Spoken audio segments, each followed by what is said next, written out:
be with us online. I'm going to first ask our Deputy City Manager, Jim Orpal, to give us a little bit of the lay of the land about what we have ahead in terms of schedule to ensure everyone can get access to the materials that we're going to present to you, the slides. Jim will be able to describe that. And we'll also talk a little bit. I'm hoping maybe Jim will be kind enough to introduce some of the senior team that we have here on the call as well, will be presenting. Jim, thanks. Thank you very much, Mary. Yes, I'm Jim Orpal, Deputy City Manager with the City of San Jose. And I'm getting a little bit of feedback, so bear with me just one moment while we fix that. So I'm just going to pause until our technical person works that out. I can actually hear you fine, Jim. Okay, Mary. I'm getting a lot of feedback on my end, so I'm just going to just bear with me one moment, please.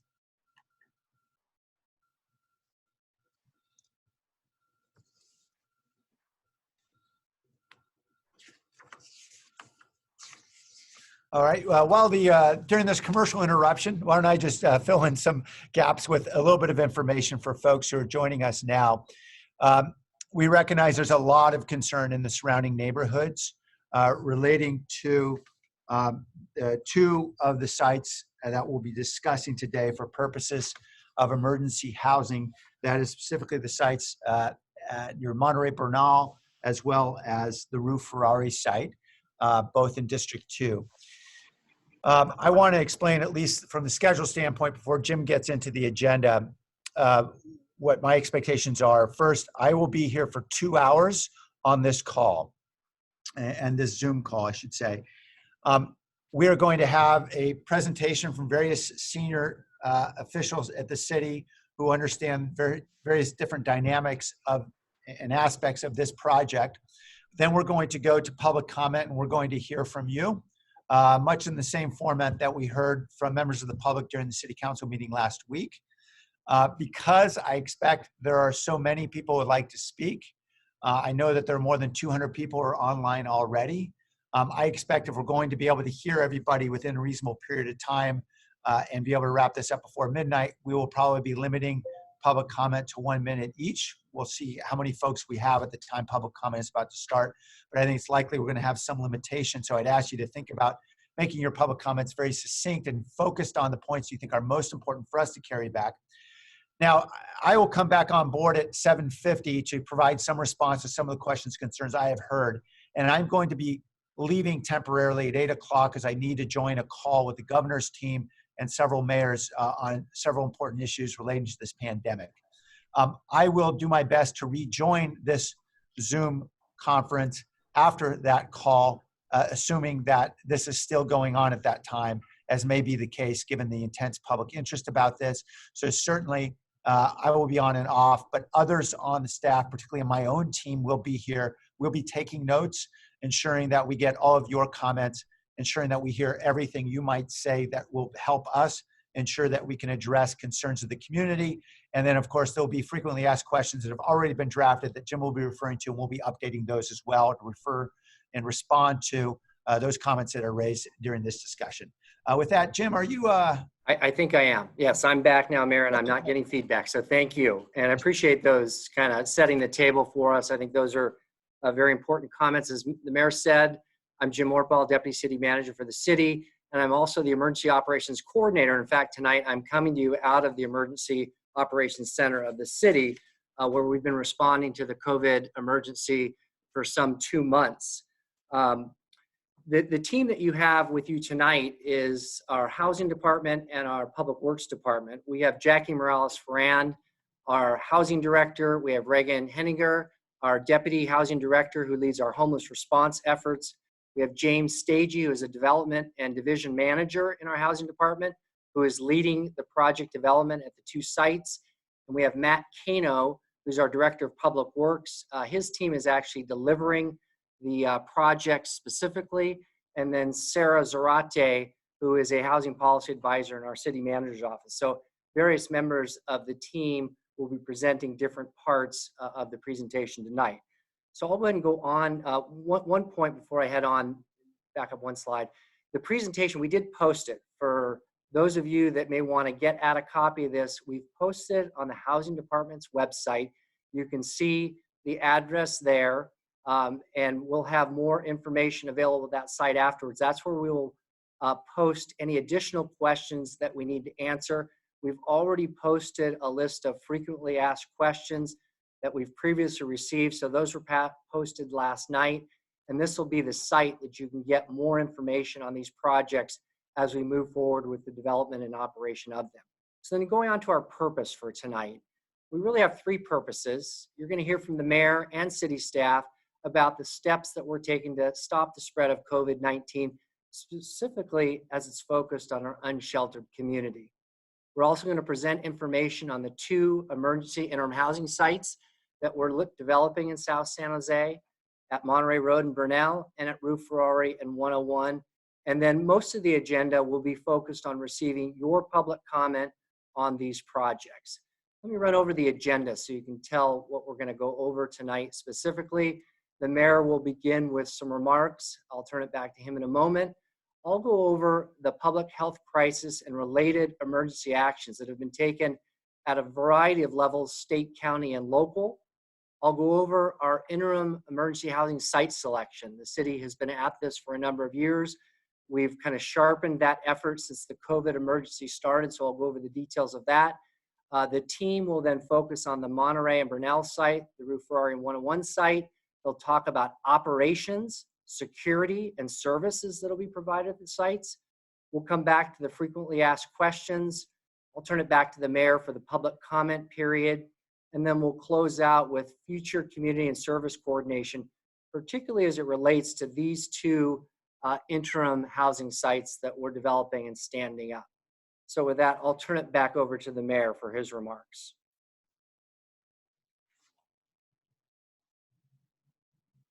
Okay. All right, we're back on. Thank you. Thanks, Jim, for that information. Before we go back to the city staff team that has been working on various aspects of this, I just want to explain a little bit about the why and why now. Because I know that question comes up quite a bit, at least in the public testimony I've heard so far from many of your neighbors. First, there's no question that since late February, I have been talking about how we could stand up more emergency housing anywhere in the city where it's possible to do so as a result of the pandemic that we're all facing. And specifically the need for isolation that is required. And it's required for several reasons, I think, as many of you know.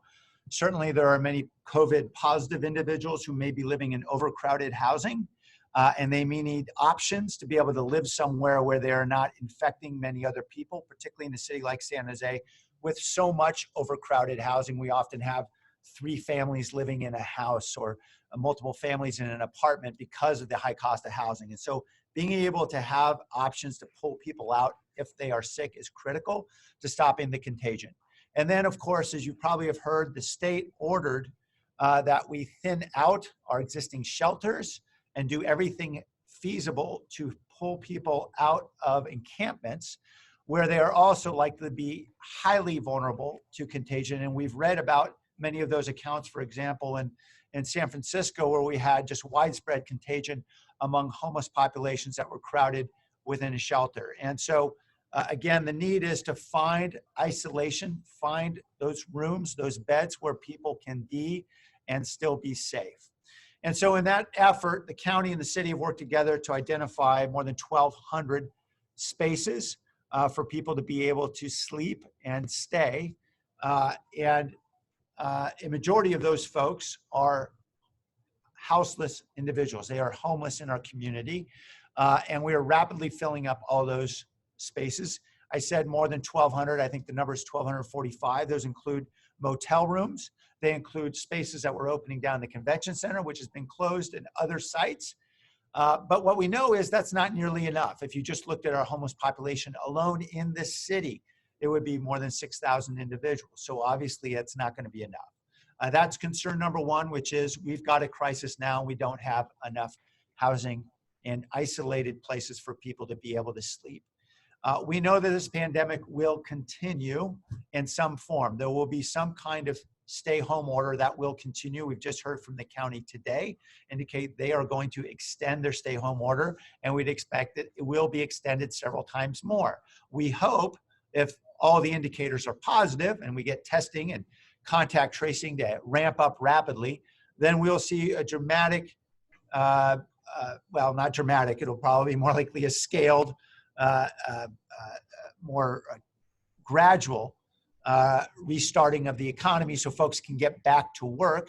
And we want that to happen as quickly as possible. But even if all of that goes perfectly, what we know about every contagion, every pandemic is there is typically a second wave and quite often a third wave. And I think many of you who are students of history and saw what happened in 1918 with the pandemic know that just as people were declaring victory in 1918, it came back far worse in 1919.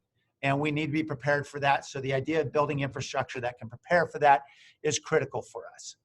Of course, even when the pandemic is done, we'll then face the challenge of then pushing out hundreds, if not thousands of homeless people back out into the street.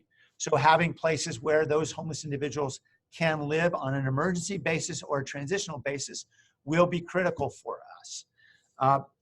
And you know, the question I know comes up inevitably in every neighborhood I've been in, because we've done this now in several neighborhoods where we've proposed building housing for homeless. And I understand that people are concerned, quite understandably. I appreciate frustration that people may feel. Why this neighborhood? Why not some other neighborhood? And I would just articulate a couple of thoughts. First, you're going to hear shortly the criteria that our city staff has been using for a couple of years around where to identify sites for bridge housing communities.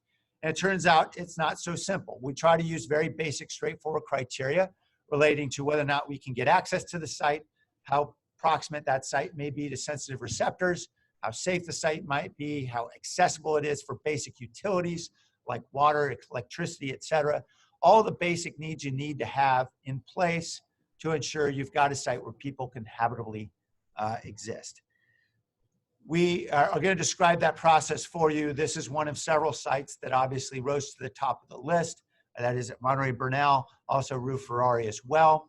We'll describe those criteria. I can tell you absolutely every community meeting I've been in on this subject usually starts with the very simple question, why not somewhere else? And the reality is somewhere else does not exist in the real world. We only have those locations where we can actually build.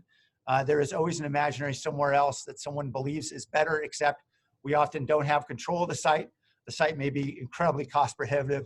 We are more than happy to look at every site, and we're going to keep looking at more sites because we're going to need to build a lot more housing on many more sites, or else we will never tackle this homelessness crisis that we have. It's going to require a lot more. But what I do know is that the city's initial efforts with bridge housing communities have been very successful. The first one was located about a dozen blocks from my home over on Mayberry Road.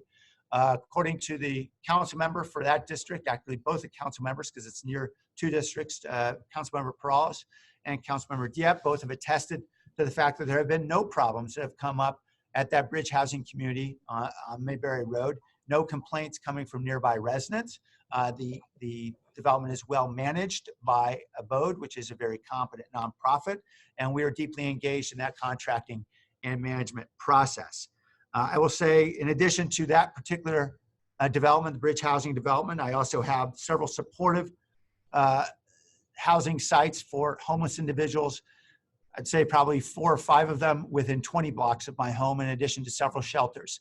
And I can tell you, as a resident who lives east of downtown, where there are large populations of homeless, I would far rather, and I know my neighbors feel the same way, would far rather have those homeless individuals being housed, because we know it is safer for them and safer for us and better for the whole community.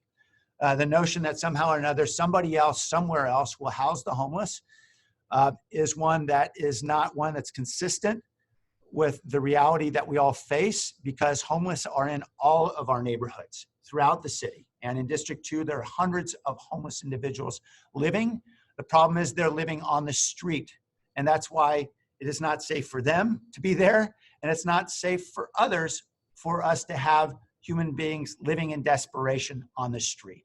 So we have to get them housed one way or another.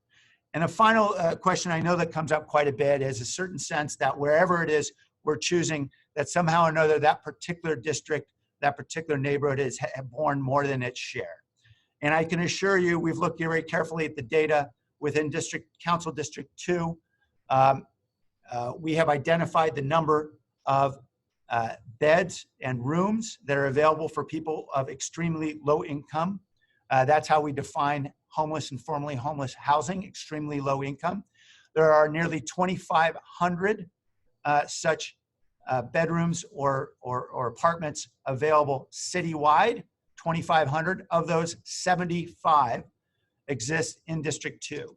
So we are not essentially picking on District 2. I want to make sure everybody understands that. This is a responsibility we have throughout the entire city. And several districts and several neighborhoods have stepped up affirmatively to say, we want to do something to end this crisis. We're willing to do our part. And these are sites that are viable that enable us to tackle this crisis now. So with that, I just want to say thank you to all the members of the community who have taken the time to be with us, to hear the presentation from staff so we all fully understand exactly what's getting built and what's not getting built, and to participate by telling us your views. I understand there are folks who are unhappy about this decision. I expect and I will listen attentively to your comments along those lines, and we'll do whatever we realistically can do to mitigate those reasonable concerns. Jim, thanks. Please take it away. Great. Thank you again, Mayor. So what I want to do is lay out for the members of the public what essentially direction we're operating under as a staff. So the governor issued a state of emergency on March 4th, and he also issued an executive order and allocated funding and suspended certain regulations so that we could speed the delivery of emergency housing to try and address this COVID crisis and the homeless crisis we have throughout the state. But there was a particular focus on the COVID crisis. At a county level, on March 16th, Santa Clara County issued a shelter-at-home order for all residents in Santa Clara County. If you have a shelter and a residence, that's very doable. If you don't, you're in a difficult situation. So they added in that order that they directed all local governments, all cities, to try and house and shelter as many homeless individuals as possible, again, to try and stop the spread of the COVID virus. As a city, we really have two emergencies on our hand. We have the COVID emergency, but we have the ongoing homeless crisis and shelter crisis. And on March 20th, our city manager declared that both of those were in effect and we needed to take immediate emergency action. And on April 7th, our city council ratified that shelter crisis declaration. It did suspend a number of things so that we could speed the delivery of emergency interim housing. We suspended general plan and zoning requirements. We suspended various regulations on our ability to bring under contract firms that could deliver emergency housing in a very rapid basis. The council also allocated funding from dedicated state grant funds for this purpose, specifically to deliver emergency interim housing. And then just last Tuesday, on April 20th, the council reconfirmed that allocation, appropriated the funding, and identified 3 particular sites that we would stand up emergency interim housing on. I'm going to turn it over to Reagan Henninger, who's going to go over a little bit more broadly how we're addressing the unsheltered community that we have during the COVID crisis, and it also supports our efforts to deal with the shelter crisis as well. So I'll turn it over to Reagan for a moment. Good evening, everyone. I'm Reagan with the city's housing department. So the city and the county, we have a very coordinated response to the COVID-19 emergency. We've established a joint operations center with the city, the county, and Valley Homeless Healthcare Program so that we can coordinate with each other on our response. In fact, I sit at that joint operations center every day. And we have implemented several things together.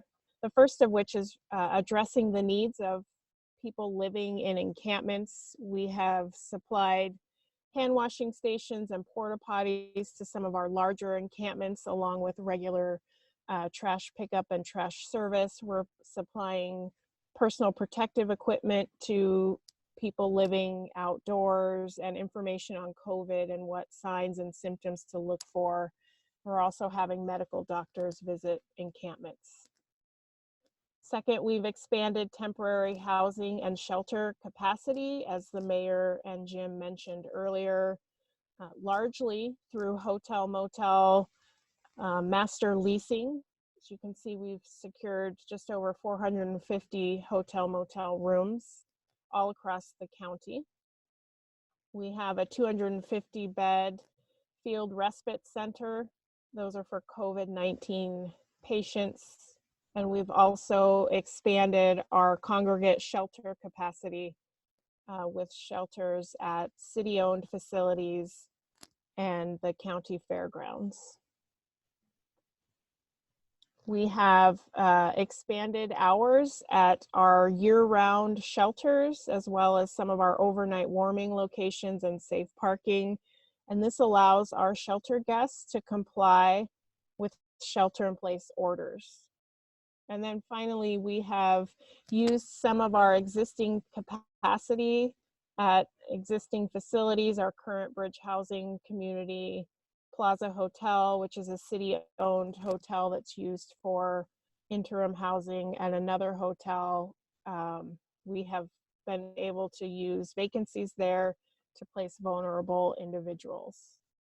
And as the mayor and Jim mentioned, we continue to work jointly with the county to identify new shelter and bed opportunities so that we can continue housing those vulnerable individuals in our community. I'll turn it back over to Jim. Great.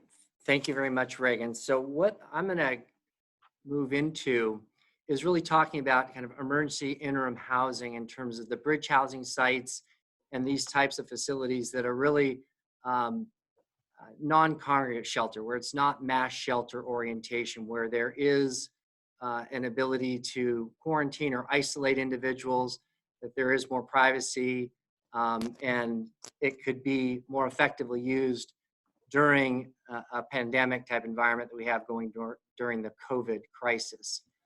We do have existing, and we are developing bridge housing sites elsewhere in the city.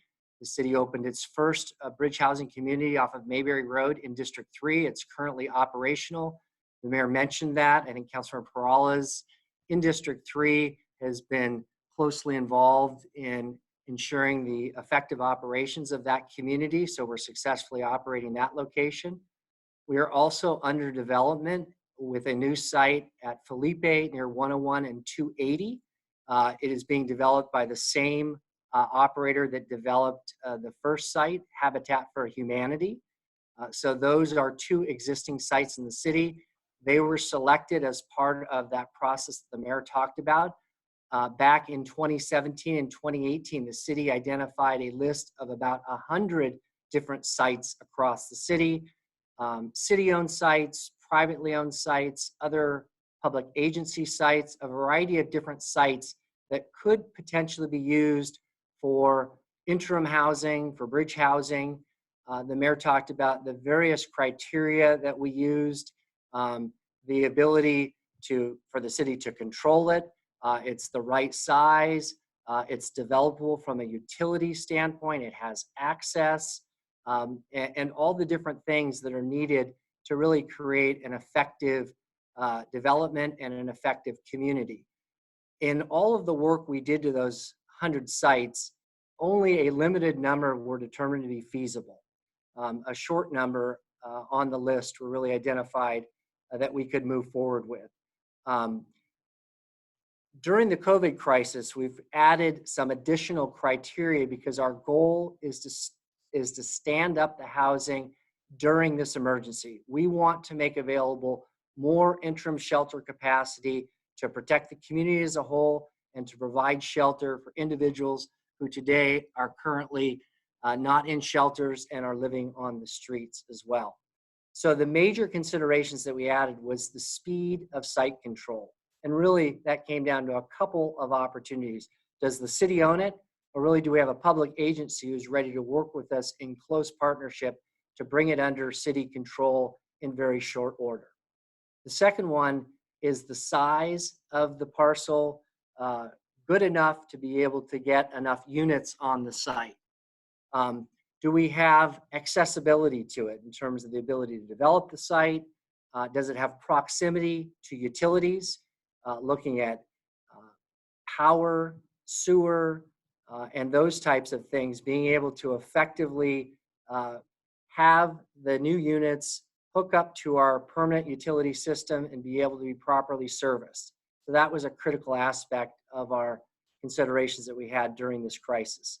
And then really the feasibility for rapid development. Could we put all of these things together and essentially stand it up within the next month to 2 months time frame? So that's what we're really working under in terms of the development of those new sites.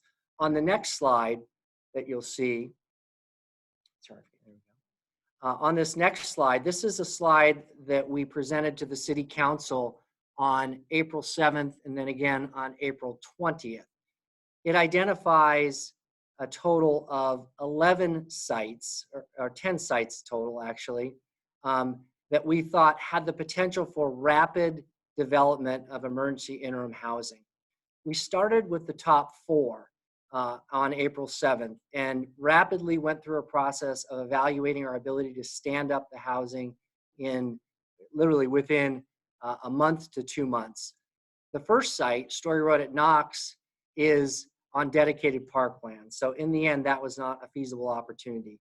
Monterey at Bernal was a city-owned and controlled site. It had access to utilities. It had few barriers to development. And we actually have a contractor ready to develop it now in Habitat for Humanity. The next 2 sites are owned by private landowners. We worked with them to see if it was possible to rapidly gain control of those sites and move forward, but it just wasn't possible during this emergency period. So we're putting kind of a yellow or an orange light on those sites. We could come back to that at a future point in time, particularly the one on North First Street, but we really didn't see an opportunity during this emergency period. That moved us down the list because we were looking for 3 to 4 sites if possible, and Evans Lane at Almaden Expressway.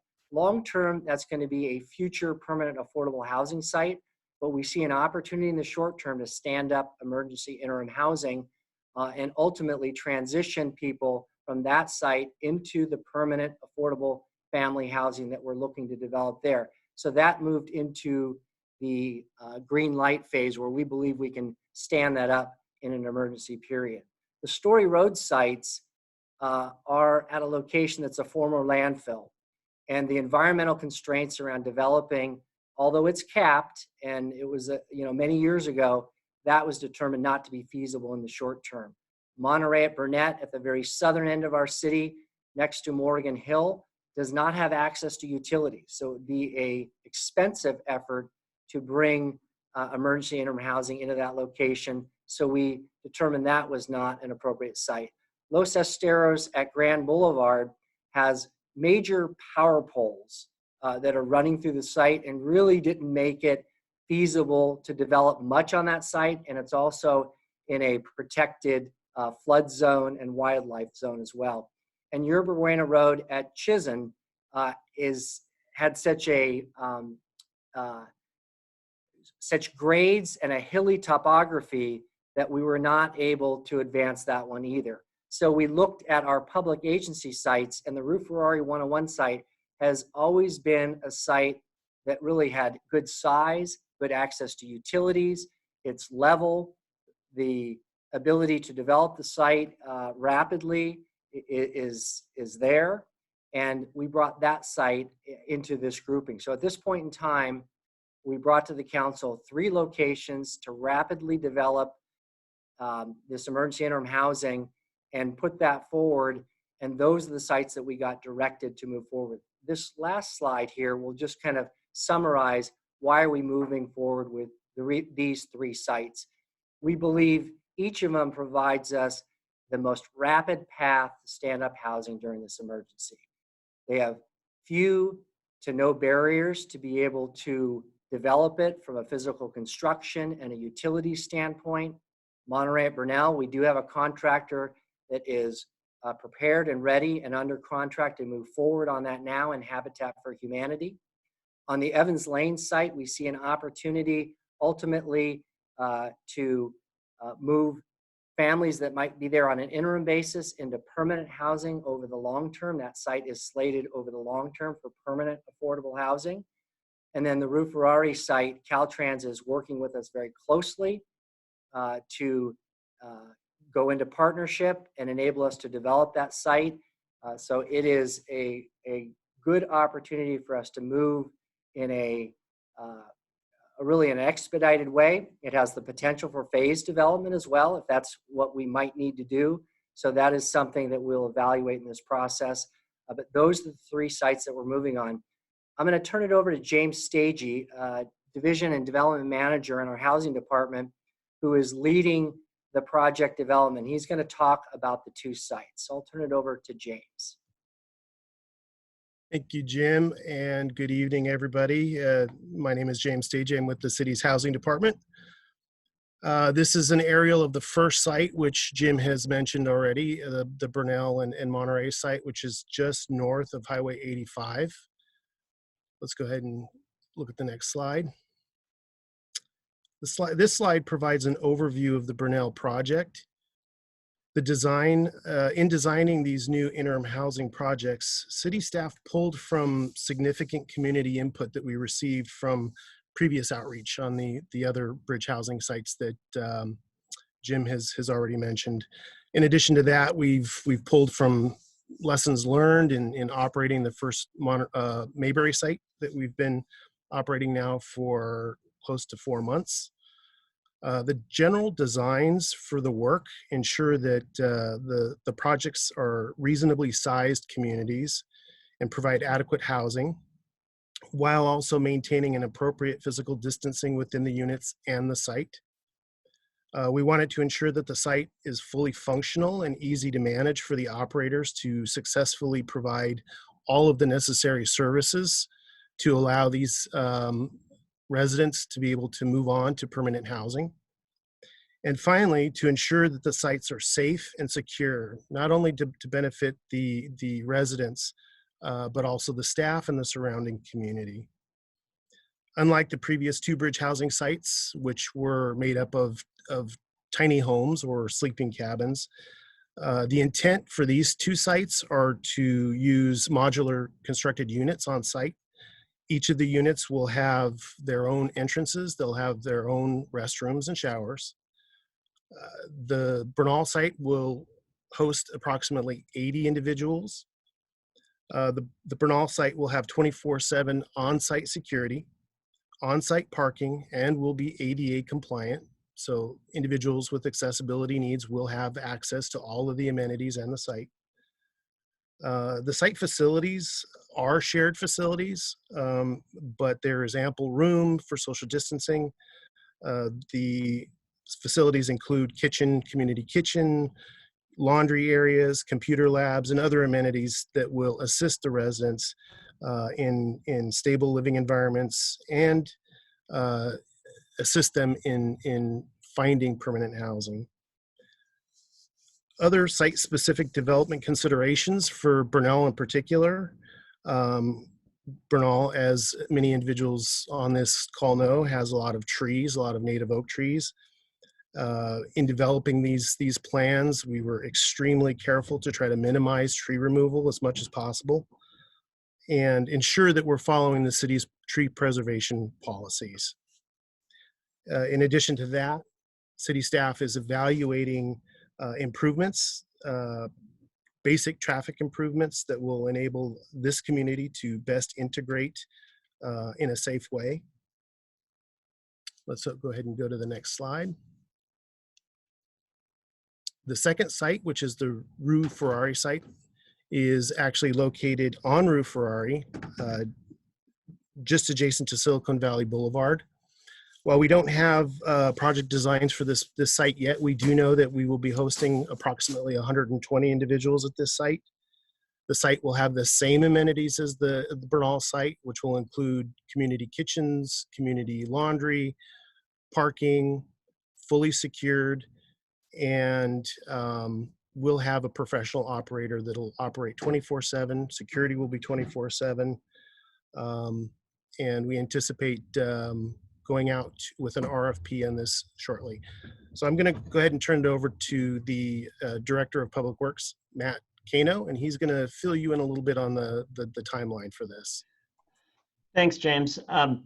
As was mentioned previously, we have a valuable construction partner in Habitat for Humanity that's going to be working on the Monterey Bernal project with us. You may have seen, if you drove by today, we were putting construction fence up to get ready for construction, which will begin tomorrow. And our plan is to complete the project by late June. We will have inspectors on site monitoring construction and working with our contractors to ensure proper social distancing and safety protocols during construction. That's something that we've been doing on other construction projects during this shelter in place, and our inspectors are going to be very watchful and careful of that.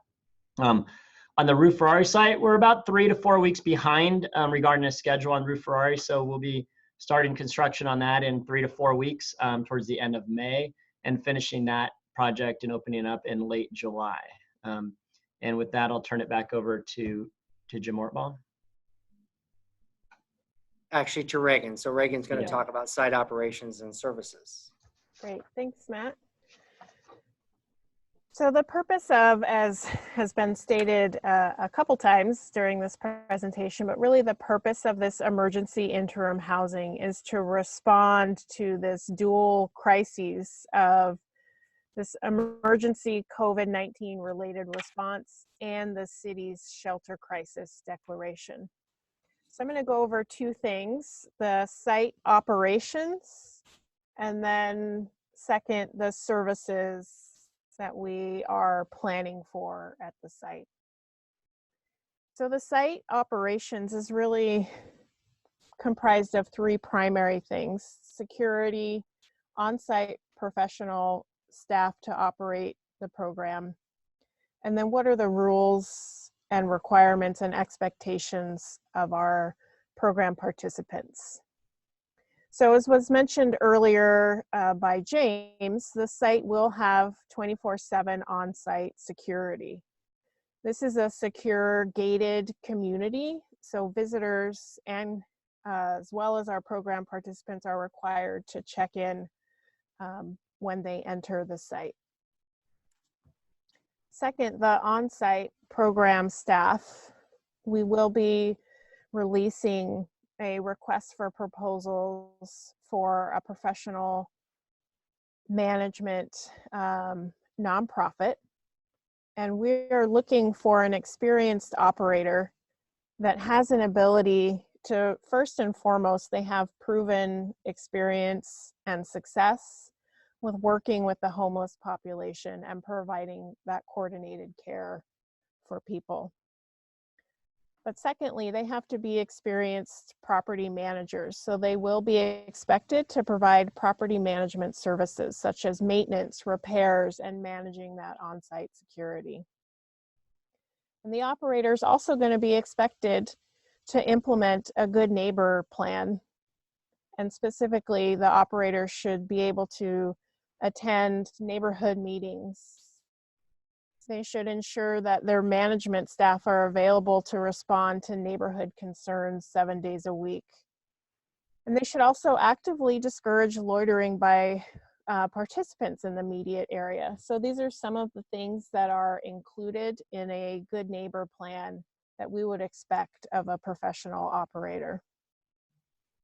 And then third, we do require certain program rules and expectations. So the folks who stay at this site would sign a program agreement, and our participants agree to things like being a good neighbor. So they agree to maintain a clean and safe environment around the site. We don't allow firearms or weapons. We have quiet hours. There's no illegal activities allowed on site. program participants are only allowed one visitor at a time, and that visitor must check in with the security. Shopping carts aren't allowed on site or near the site, and the clients must meet with their case manager. So these are examples of the kinds of program expectations and requirements of people who will be staying on site. And then I'm just going to briefly talk about some of the services that may be available. And there's kind of three primary service components. The first is case management. So each client would have a case manager that they work closely to create individualized client goals and case management plans. And those goals can be around achieving stable housing and what you need to do in order to do that. They could be goals around employment. They could also be goals around someone's health care or access to medical care or even behavioral health care, or even goals around family reunification. So the case manager really helps an individual set goals, and they provide access to other resources, and then they monitor and hold clients accountable to achieving those goals. And then the second area of services is workshops. As James mentioned earlier, the site does have flexible community space, and this is the space we would use for workshops.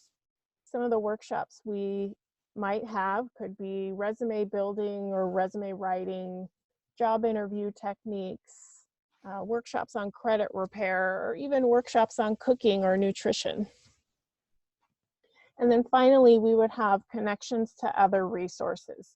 So this is something that a case manager often provides. It could be access, as I mentioned, to behavioral health or other employment training programs, or even help accessing public benefits like CalFresh or CalWorks, or accessing housing vouchers or rental subsidies. And I think it's important to note, as the mayor mentioned earlier, that we're already operating our first bridge housing community off of Mayberry, and that site has had no operational issues or complaints. And I think I'm going to turn it back over to Jim. That's right, Reagan. Yeah, thank you very much. Since the crisis began, and particularly recently since the council took up the decision to move forward on emergency interim housing, we've received lots of questions from the community. And so staff has worked to put together a list of frequently asked questions, and we've posted them on the Housing Department's website. So this slide here shows you where they've been posted to. We also sent them out to the next door sites as well. So we want to try and provide as much information as we can out to the community on why we're doing this, how we intend to operate them, what type of protocols we'll have in place that Reagan just went over. So these frequently asked questions are available. Essentially, in receiving a variety of questions from the community, we heard them during the council meeting last week, we've organized them into 14 different questions. Covering, like I said, just a variety of topics. Our intent here is to continue to keep these current as well. If we get additional questions tonight that weren't fully addressed in these frequently asked questions, we'll certainly be updating them in addition to responding to what we can tonight. But we think it's important to really lay out for the community why we're doing this, how we would operate, how we'll develop the sites, what type of protocols will be in place if somebody may have come into contact with the COVID-19 virus, what type of protocols to isolate them, keep them safe, keep others safe as well. So a whole series of questions that aim to inform, enable us to understand kind of why we're doing this, what we're doing, and how we're going to go about doing it. And like I said, we will update this as we need to, and it will be at this site on a regular basis. So we'll continue to update our progress on the development of these emergency interim housing communities and the questions that do come in from the community. And that concludes our presentation for now. So I'm going to turn it back over to the mayor for the public comment period of our meeting.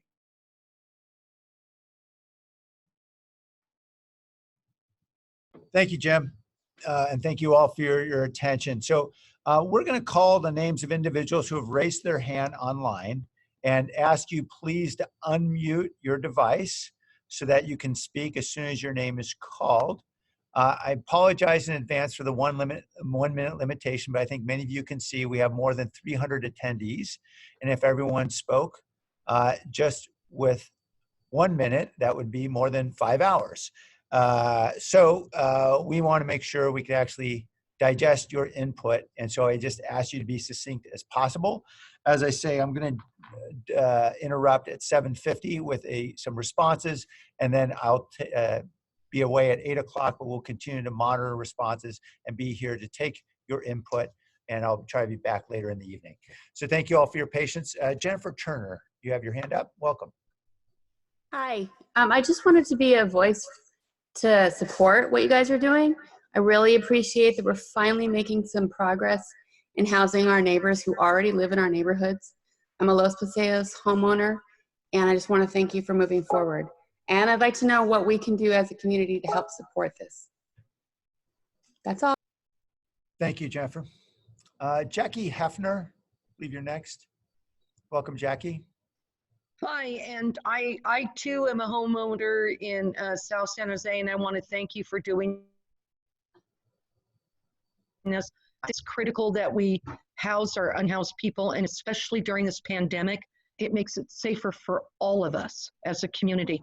I'm hopeful that as a community, we can come together and figure out how we can work together to make this the best possible outcome for all of us. And again, thank you to the city and to our council person for taking the action that you are. Thank you, Jackie. Welcome, Roland. Thank you. So, can you hear me? Yes, I can. So, first of all, what I want to say is shame on all of us for waiting for this pandemic to do anything about this homelessness scandal, because that's what it is. It's a scandal. Now, moving right along, I did look at this for 2 years ago. For this to work, these sites have to be close to transportation so that these people can make their doctor's appointments, go to the pharmacy, buy food or whatever. Neither of these sites work. I'd like to offer you another site on Via del Oro. It's across the road from the old Allstate Supply Hardware headquarters, 6450 Via del Oro. The VTA have got 2 5-acre parcels there who are begging for this to happen. That's right next door to the Santa Teresa Light Rail. Thank you. Thank you. Mike Murphy.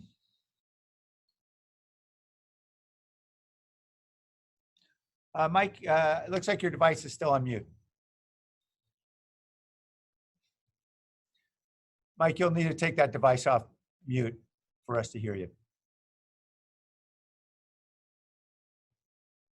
Mike, you may not be able to hear me, I'm guessing, because, there you go, Mike. Oh, no. Okay, Mike, we're going to come back to you because it looks like your device is still on mute. That may be a software problem. We'll try to come back to you later in the night. Isa, welcome.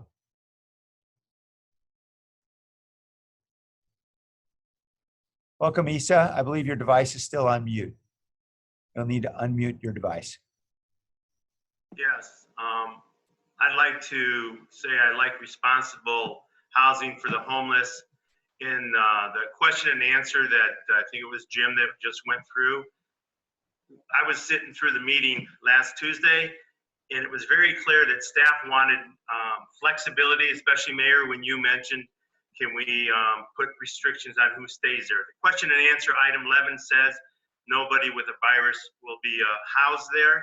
I'd like somehow that the Rules Committee input this question and answer, especially number 11, into an agenda where the council votes on it, because this question and answer really doesn't mean anything unless people vote on it, the city council vote on it. That's one thing. The other thing is San Jose Police keep telling us as a community that they can't respond to makeshift homeless encampments, whether it's tents, blankets, cardboards. And we just ask you, Mayor, to help us understand why and what we can do to better answer that question, because that's crazy that they can just sit in front of my house on a sidewalk and I can't do anything about it. Thank you. Thank you, Issa. Ronkefer, welcome. If you could unmute your device, please, sir.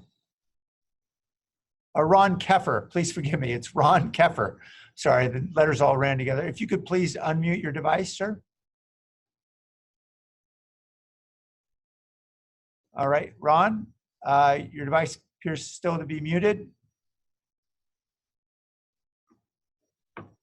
Okay, Ron, oh, Ron, there you go, Ron. Yeah, We can hear you now, sir. I have a question. How many, we never hear about any of the homeless being infected. How many homeless people are actually infected and where are they housed? Thank you, sir. We'll have a chance to respond to some of these toward the end of the night. We're just going to hear your questions and input now. Rosaline?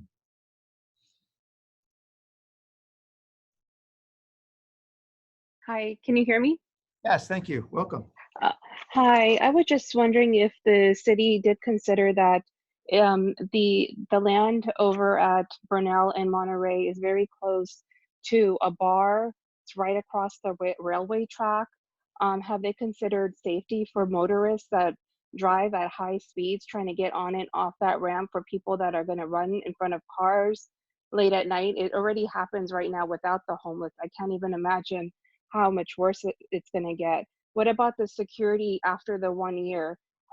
What about for us homeowners? Have you thought about our safety, the elderly, the children that play? I mean, what you know, I understand your concern. I also wanted to know if you looked at bordering Saratoga and San Jose, other more affluent areas, the free land that is there. Why is it over 200 people is now going to be congested in one area? Thank you, Rosaline. I'm going to just remind everybody, despite what you see, the public comment's going to go well more than 1 hour. So I don't want anyone believing that we're just going to suddenly stop at an hour. We're going to continue to hear you until we've heard everyone. And certainly I may not make it for the whole time. I may be coming back and forth, but we will be hearing all your input. Robert Stromberg, welcome, sir. I believe you'll need to unmute your device, sir. Thank you so much. Good evening, everybody. I hope you and yours are safe and well. My name is Bob Stromberg, and I work with Destination Home, a nonprofit working to end and prevent homelessness in Santa Clara County. Before the virus, there were not enough emergency shelter options for San Jose neighbors experiencing homelessness. The same applies today. Existing shelters and safe parking in districts 2, 3, 6, 7, and 9 are essential. I look forward to additional new opportunities in service-rich areas around the city and county. Emergency interim housing is an important part of our community's work to help our neighbors in immediate need, limit the spread of the virus, and most importantly, improve safety and neighborhood quality of life for all of us. Thanks so much for your time, and thank you for your work. Thank you, sir. Patty? Welcome, Patty. Hi, Mr. Mayor, staff, and neighbors. San Jose Action began round 1 back in 2017 on this property when CEQA was alive and well, and here we are again. You've told us San Jose's greatest asset is us. Well, that is what you tell us. Now, South San Jose does want to help the homeless. Unfortunately, Sergio hasn't listened to our concerns and suggestions. How about the Jonathan Fleming homeless plan? I know the pulse of South San Jose that doesn't agree with the progressive liberal ways of wasteful money spent on the wrong solutions. Would you want to live in a dangerous, noisy cloverleaf? Don't be cruel to the homeless. Save the trees, birds, squirrels, parrots, and a white owl. Stop trying to suppress our voices. The city needs to show South San Jose love and respect to all of us, homeless and taxpayers. Thank you. Thank you, Patty. Pancho Guevara. Welcome. Pancho, I think your device is still on mute. If you could unmute it. Can you hear me now? I can, thanks. Hi, good evening, Mayor. And I just want to, my name is Pancho Guevara. I'm the Executive Director of Sacred Heart Community Service. And I just want to echo what we're hearing from a number of folks that are expressing their appreciation and support for the city, stepping up to a really critical leadership moment because there are so many folks that are vulnerable and so many folks that are living throughout our city, including in District 2, that need this incredibly important just basic human dignity during this period of time. And we're seeing so much suffering right now and so many people that are really scared. And I think it's a shame that it takes a crisis like this for us to accelerate these moments. But I think it's really, really important to come up with a really effective plan, making sure that we're getting this housing built and having the supportive services that are so critical to folks, because we all deserve to live in some degree of dignity. Thank you. Thank you. Debbie Liu. Debbie, I believe your device is still muted. If you could unmute your device. Thank you. Yes. Hi, Mayor. I wanted to, so my question is, we have a total of 3 total temporary housing sites that have been approved by council, and 2 are in District 2. So wanted to find out, why did council vote it like this? How come other districts are not actually are not identified, for the temporary housing for the homeless population? And then also wanted to know how will all these sites be able to cover our entire homeless population in San Jose? Thank you. We'll try to address that at the end there. Robert Wang, welcome, Robert. If you could unmute your device, sir. Hi, thank you, Mayor. Can you hear me? Yes, I can. Thank you. Okay, yeah, thank you so much for the service in this pandemic.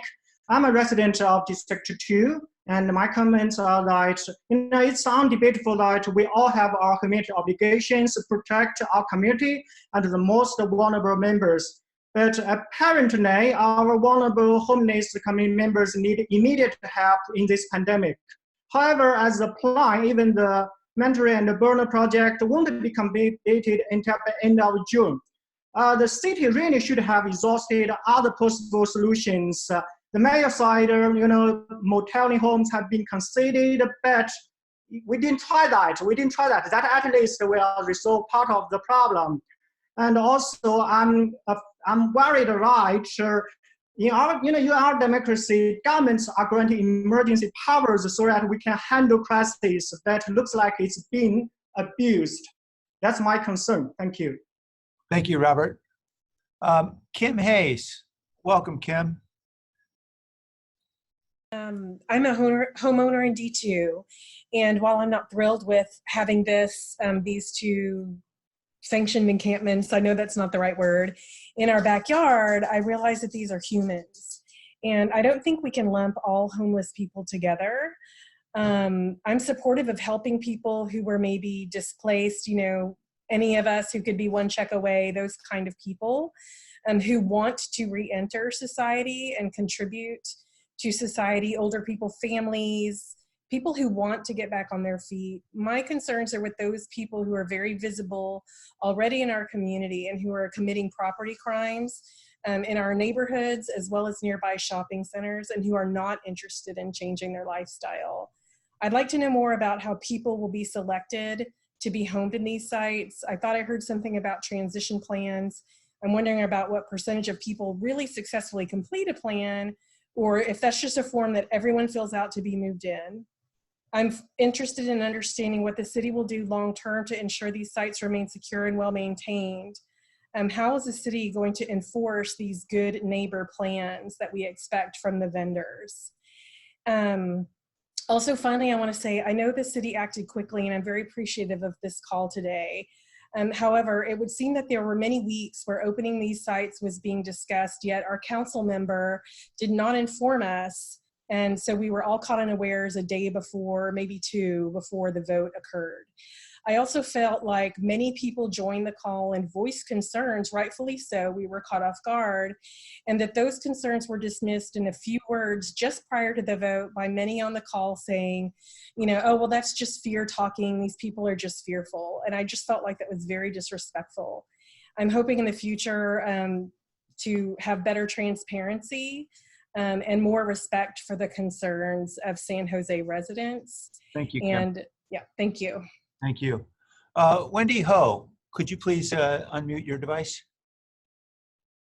Good evening, Mayor and city staff. I've lived in District 2 on and off for nearly 30 years.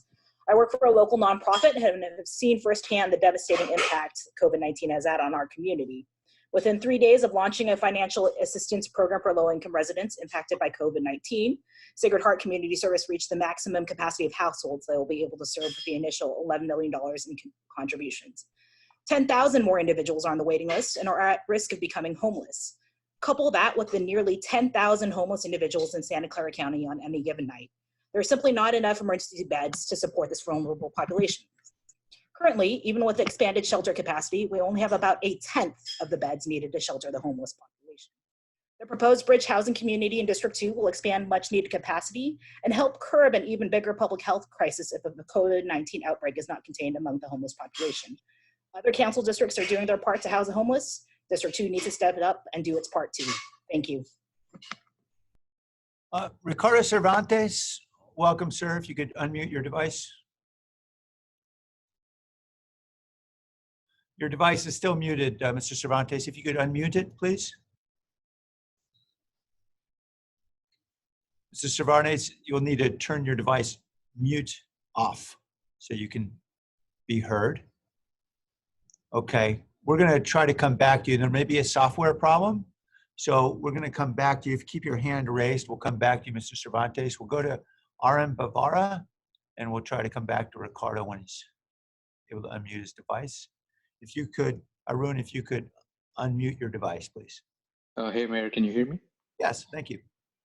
Thanks for the opportunity to speak. Firstly, I would like to say that this is not done in a way that is accountable for all the voices that and all the concerns that people has raised. And Sergio not being here is certainly not giving us confidence that he's listening to our concerns. And finally, my questions are: is there a plan on the exact services planned at these sites, and the commitment from the city to continue funding, and what happens after the funding ends? If there is a change in the intake process or funding, would the city get an approval from the residents? What happens if a participant relapses from the participation agreement? How will the city ensure that they don't loiter around the immediate neighborhood? Is the funding approved only towards building these houses, or does it cover the operator costs, and for how long? Thank you. Okay, let me just respond to one brief issue relating to my colleague. It's not Mr. Councilmember Jimenez's fault that he's not part of this call. This is actually a community meeting that I'm conducting.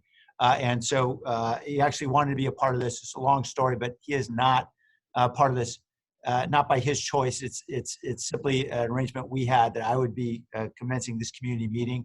And so I don't want you to hold that against Councilmember Jimenez. This is my opportunity to hear from you and certainly to respond and for staff to explain what the project is about.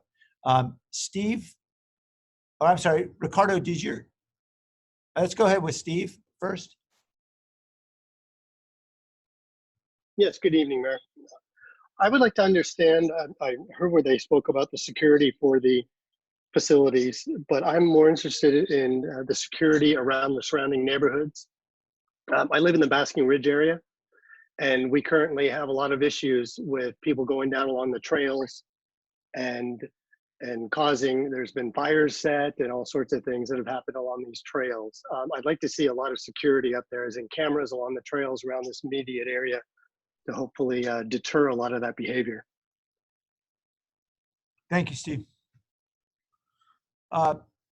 Ricardo Cervantes, I see your hand is raised. Can you unmute your device, please, sir? We're not able to hear you because your device is still muted, sir. You could unmute it. Okay, I'm going to move on then to Stefan Silva. There may be a software problem, Ricardo, with your Zoom version. If you could download the latest version of Zoom, that may help. Steven Silva, welcome. Yeah. Hi, can you hear me? Yes, thank you. Okay. When discussing the D2 burden, the mayor keeps mentioning low-income housing, and the stats shown last meeting were from 2016.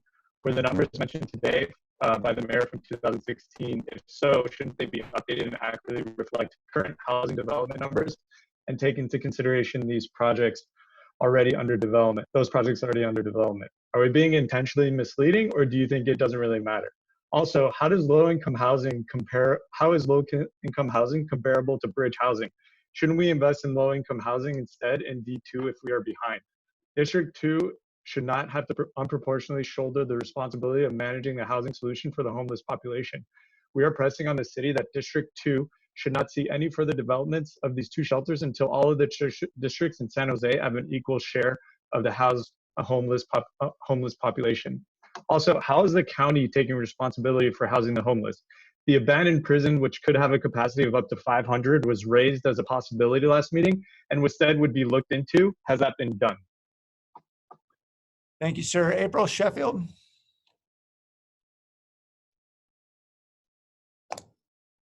April, welcome.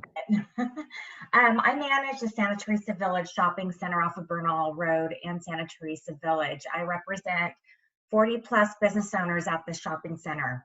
The 2 proposed sites are within very close proximity to our center, and we have already experiencing all types of crimes in this area, such as burglaries, illegal drug activity, vandalism, graffiti, illegal dumping, you name it. Our tenants are paying a high cost to remedy all of these crimes and already have paying a high cost for the security that we have at the shopping center, which is limited.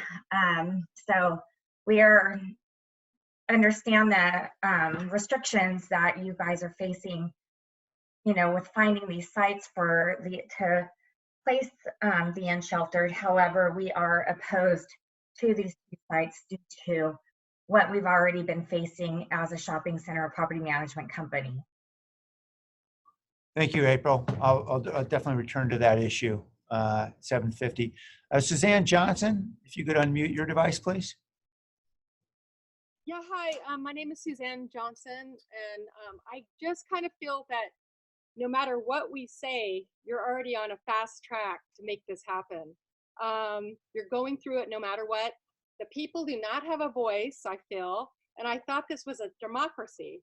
And you let this, we're on the back of our heels, and we're just like we're like trying to get everything, we didn't know about this until 3 days ago or something. But anyway, my question is about the 24/7 security, and after a year, what's going to happen? The other concern I have is people will be able to come and go as they please. The services are across Monterey Highway and over the railroad tracks, which is very dangerous.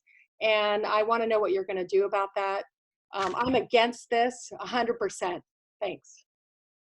Thank you, Suzanne. Carol Kane.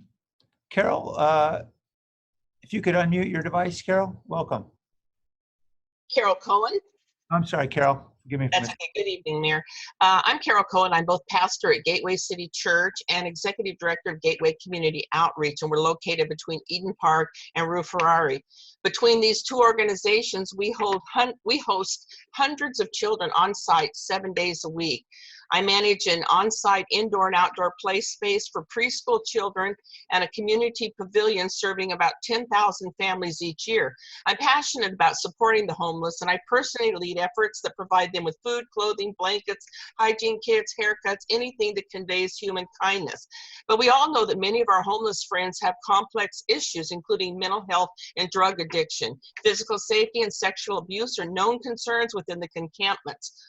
We're heart deep in supporting our homeless friends, but we can't support one population in a way that puts another population at risk.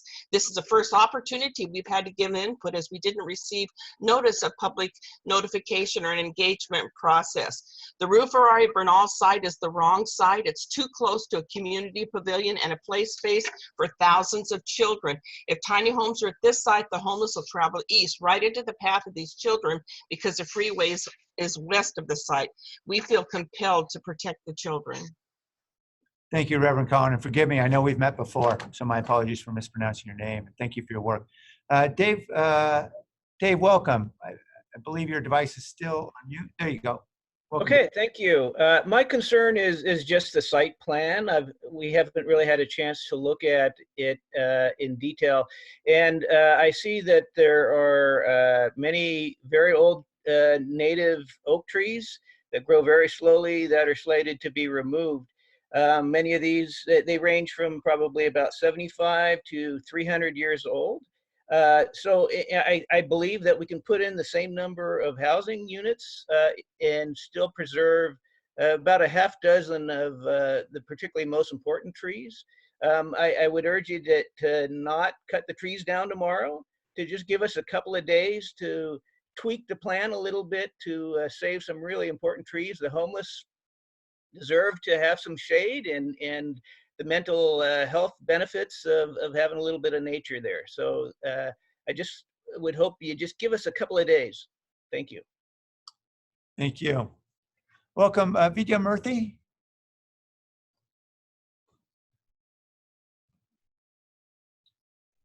Vidya, if you could unmute your device. Welcome. Good evening, Mr. Berry. I hope you and your family is staying safe during the pandemic. I am a resident of the D2 district, and first of all, on April 21st, our city council member mentioned that D2 residents were misinformed. I just want to make that clear that this is not true. We are well informed that there are 200 homeless people and mentally ill people with substance abuse will be gathered at the Bernal Road site, also the Rue Ferrari site. And this is also the largest concentration of COVID-19 infected people for next 15 years. So my concern is there was a mention about, I'm all for helping the homeless, but I just wanted to say that as somebody else mentioned, there were 500 units at a county jail that is still available and it's empty. So why not use that for housing the homeless? Thank you very much. Thank you, Vidya. Gina Whitney. Welcome. If you could unmute your device, Gina. Hi, this is Gina Whitney. I'm a homeowner in South San Jose. While this ultimately might be a good solution, I think the way in which this is being pushed through, particularly under the guise of the solution to the pandemic, is what's really bothering the community. There are a lot of issues with these sites. The native oak tree removal seems to be more of an issue than you make it out to be. The lack of public transportation near the site, I think, is also an issue. And the fact that the site is in the center of a traffic cloverleaf has got to be a safety issue for the people that we're going to put there. Finally, I think as you evaluate possible locations for these homeless encampment sites, and walk through all the alternatives, it seems that the proximity of the Bernal site to the Rue Ferrari site by itself would be cause to eliminate one of the two from consideration. Thank you, Gina. Josephine Poole, welcome. You could please unmute your device. Yes, Thank thank you. you. I'm really excited about what you're doing. I want to be involved. And I want to join the oversight group that said something a little bit about that, and I emailed back to the staff person for Sarah Hill, but I don't have all the details. I'm wondering if other people would like to join the oversight group, and could that information be put out as soon as possible? I hear a lot of supporters for what you're doing. The other thing is, I'm wondering if you've incorporated county, city, and parks in, because all those jurisdictions are right around there. There was a point in time in the past, I called because I had a issue at the county city park and no one knew who to send out there for protection or response. So I'm wondering, have you coordinated all the other law enforcement jurisdictions? Thank you, Josephine. I will say that the San Jose Police Department will be responsible for policing in this area, just to be clear, but I appreciate the question. Tony Herbalejo? Tony, if you could unmute your device, please. Thank you. Yes, hi. My family's been here over 20 years, and it's deeply concerning that over this time we've lived through crisis after crisis after crisis, and now we're using the COVID crisis as the latest crisis to see how we could work through this crisis. I mean, we've had the homeless crisis, then we had the housing bubble crisis, and there's really no answer. And I was wondering, have you based this tiny home situation on any model on any other place in the country? I mean, that would be the best solution. Or are we just spitballing for a possible solution that might stem the problem of the homeless situation? We have a 12-year-old son, and his safety is our primary concern. And we don't see this as a way out of the possible solution. It seems like we're burying the problem in the South San Jose and District 2, and I'm hoping there's other locations available. Thank you. Thanks, Tony. In our FAQs, I'll ask our team just to identify a few other sites, including the one that's successfully operating at Mayberry Road and in other cities as well for transitional housing. Thank you, Tony. Satish Kapasetti? Satish, welcome. If you could, there you go. Thank you, Mayor. I live in Baskin Ridge community. So Baskin Ridge dealt with wildfires caused by a homeless individual before. So over a period of 2 years, a dozen or so fires were caused by a single homeless guy around Coyote Creek Trail. Council member Mr. Sergio Jimenez, Station 27 San Jose Fire Department, San Jose Police Department, and Santa Clara Parks Management were aware of the fires in the Baskin Ridge area. So concerned residents at that point of time spent significant amount of time and effort with the homeless guy's family and the San Jose staff to relocate the guy out of the Baskin Ridge area. We are worried about the fires with many homeless guys roaming around this area. How San Jose City will address the problem to ensure fires are not caused by homeless people? Thank you very much. Deborah Torrance? You could unmute your device. Thank you. Hi there. Hi, Mayor. Hi, everybody. Hi, neighbors. I am so glad we're having this meeting tonight. I want to say first that I am in support of housing these human beings that are unhoused. I think one of the things I've appreciated about this shelter in place is that I do have a home. I have a roof. I have utilities. I am so thankful for that. And I think we need to provide that for more of our neighbors. I'm glad that there are rules around what will be expected of the people who are living in these sites. I think it's as innovative as Silicon Valley that we are using these pieces of land that wouldn't traditionally be for housing, but the city is finding ways to utilize them and make them as safe as they can be for the people living there and for us as well. And I think John Steinbeck, one of my favorite books is The Grapes of Wrath, and I think he would be so proud of what we are doing in this moment. And so thank you for all the work, Mayor and City Council, and I'm in support. Thank you, Deborah. Matthew?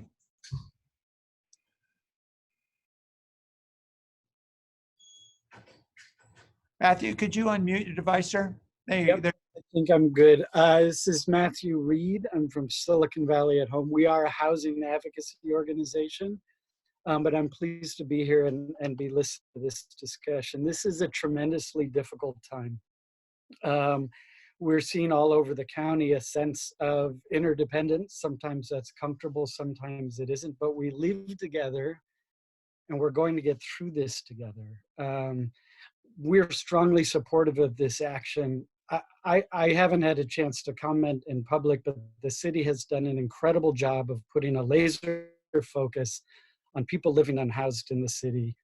committing resources, leveraging incredible tireless crisis management capacity of the staff, finding public sites, providing shelter, coordinating with the county, with communities. You have saved lives and have been essential to flattening the curve. This isn't going to be easy, but ensuring public dignity and making sure that we provide these resources now, and we know we're going to need them in 6 months and a year. This is a tremendously important step, and I thank you.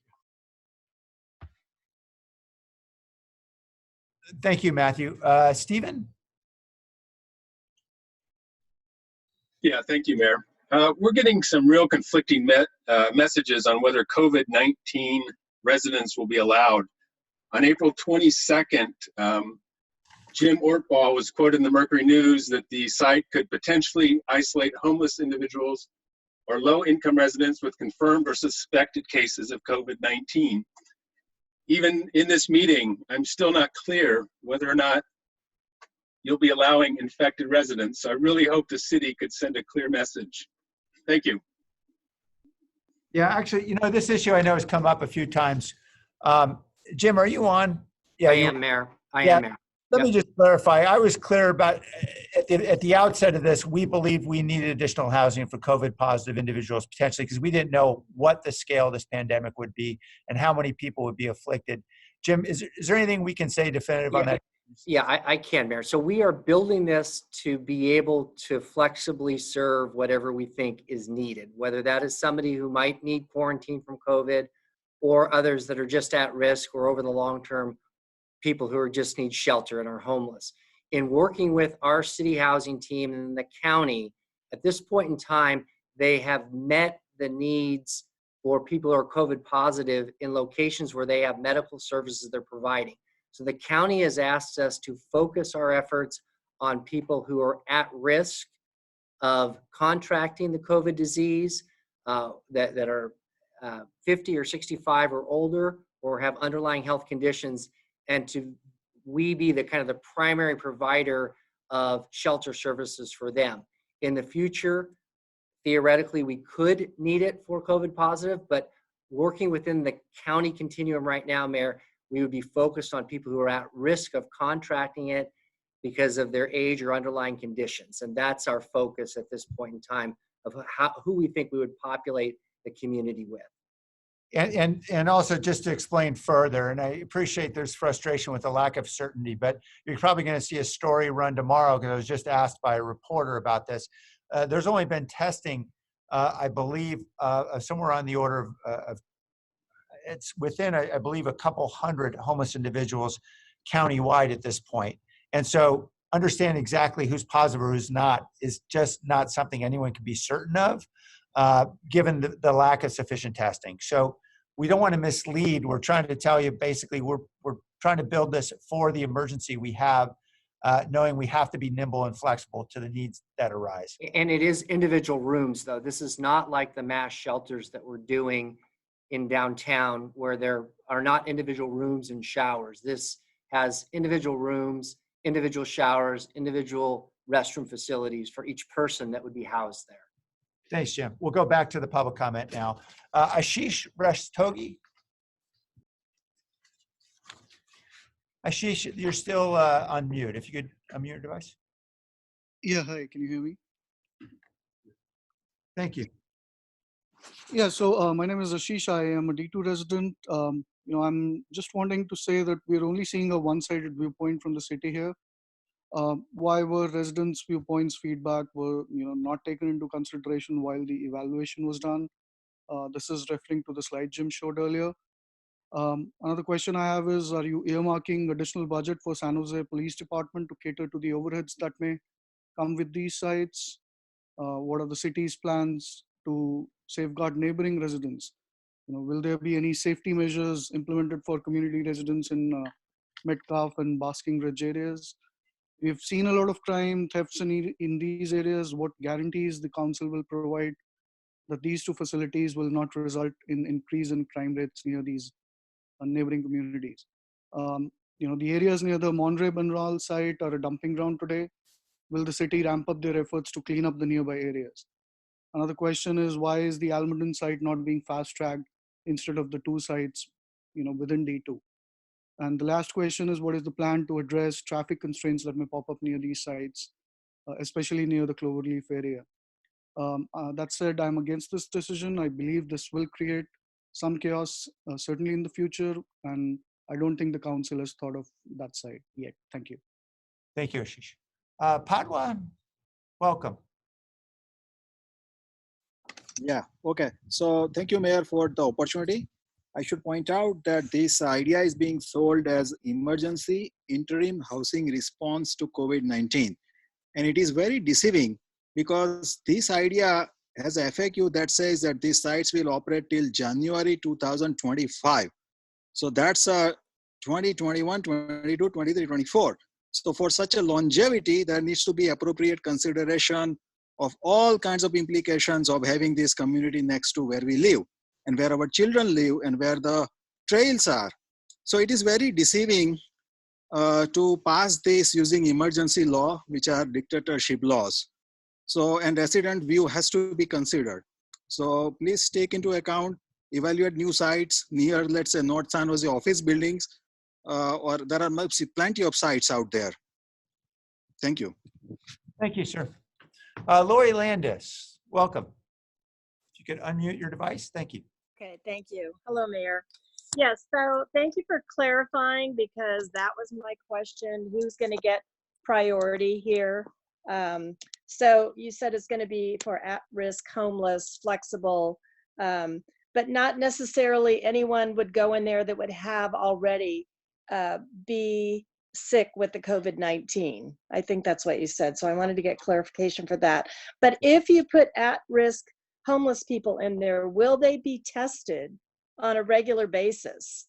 Because they're at risk, they're going to be in a dormitory type thing, not really in a tiny home like where they each have their own individual thing. They're still going to share entrances. And if they get affected, will they be moved somewhere else?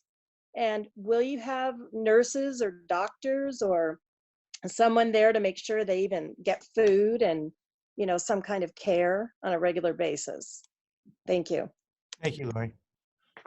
Frank Maggi, and I'll make sure we get that in the FAQ, Lori. Thank you. Frank, welcome. Well, yeah, hello, Mayor, Mr. Mayor.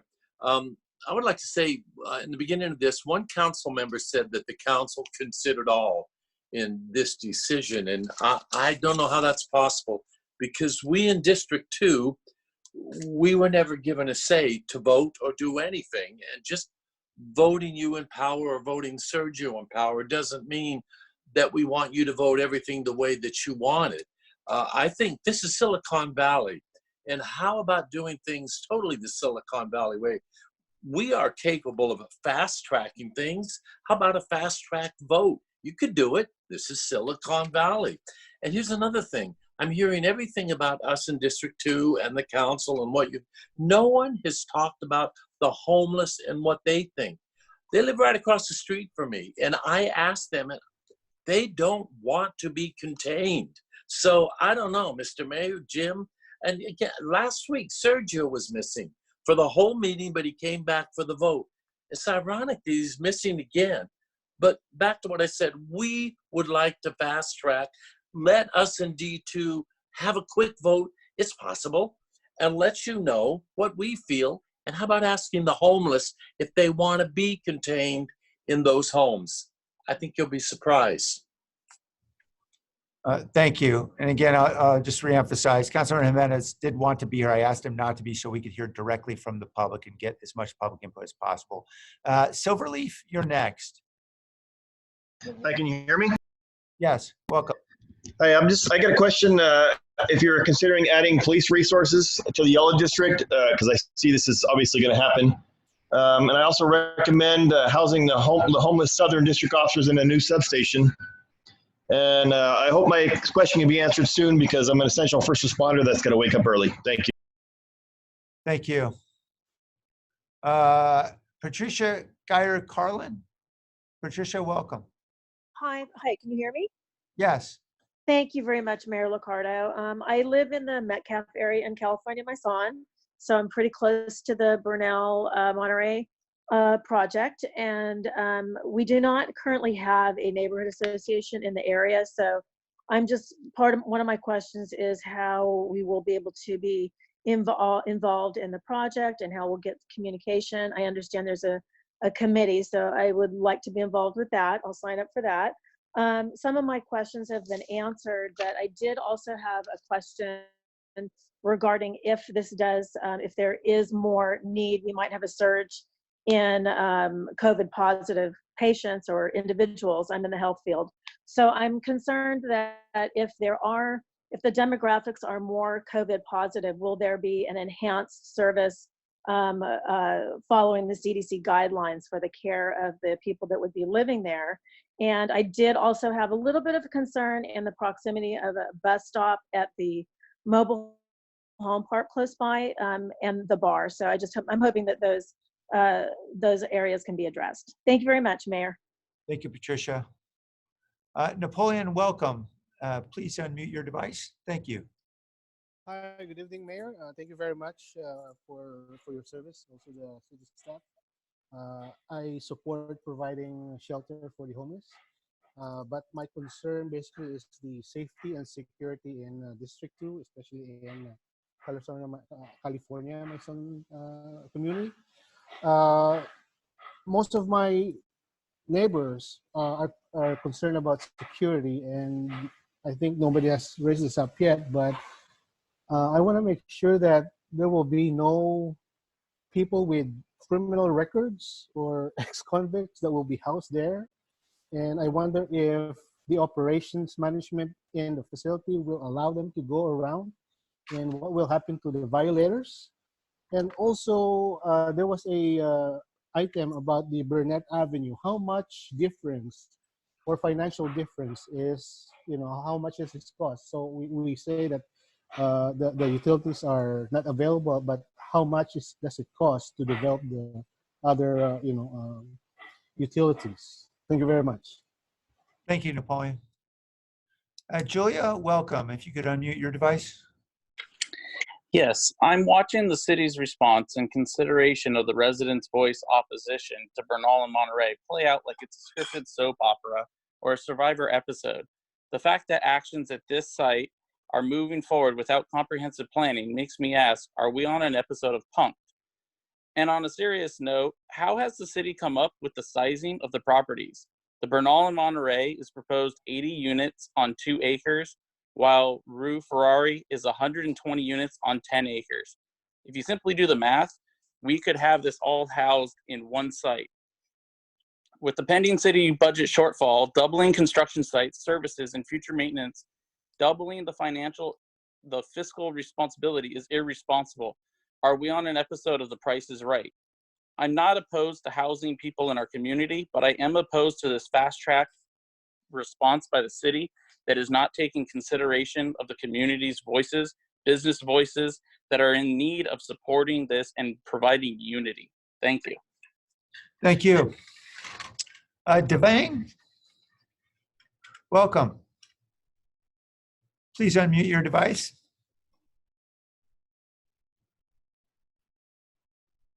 Hi, Devang.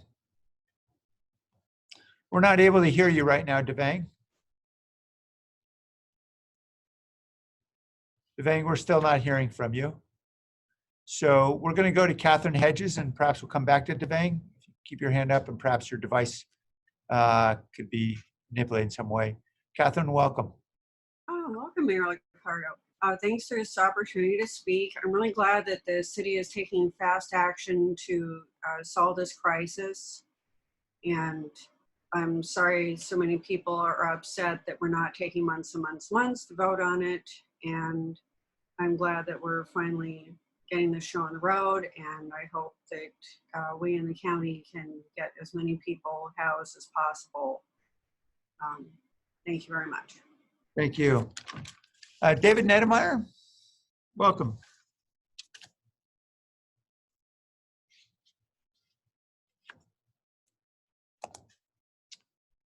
Welcome, David. Your device is still unmuted. If you could unmute your device, sir. Can you hear me now? Yep, thank you. Yeah, thank you, Mayor and staff. I'm a homeowner in District 2 and representative for a large group of concerned citizens in our community. a group that is here to help find a solution for the homelessness crisis.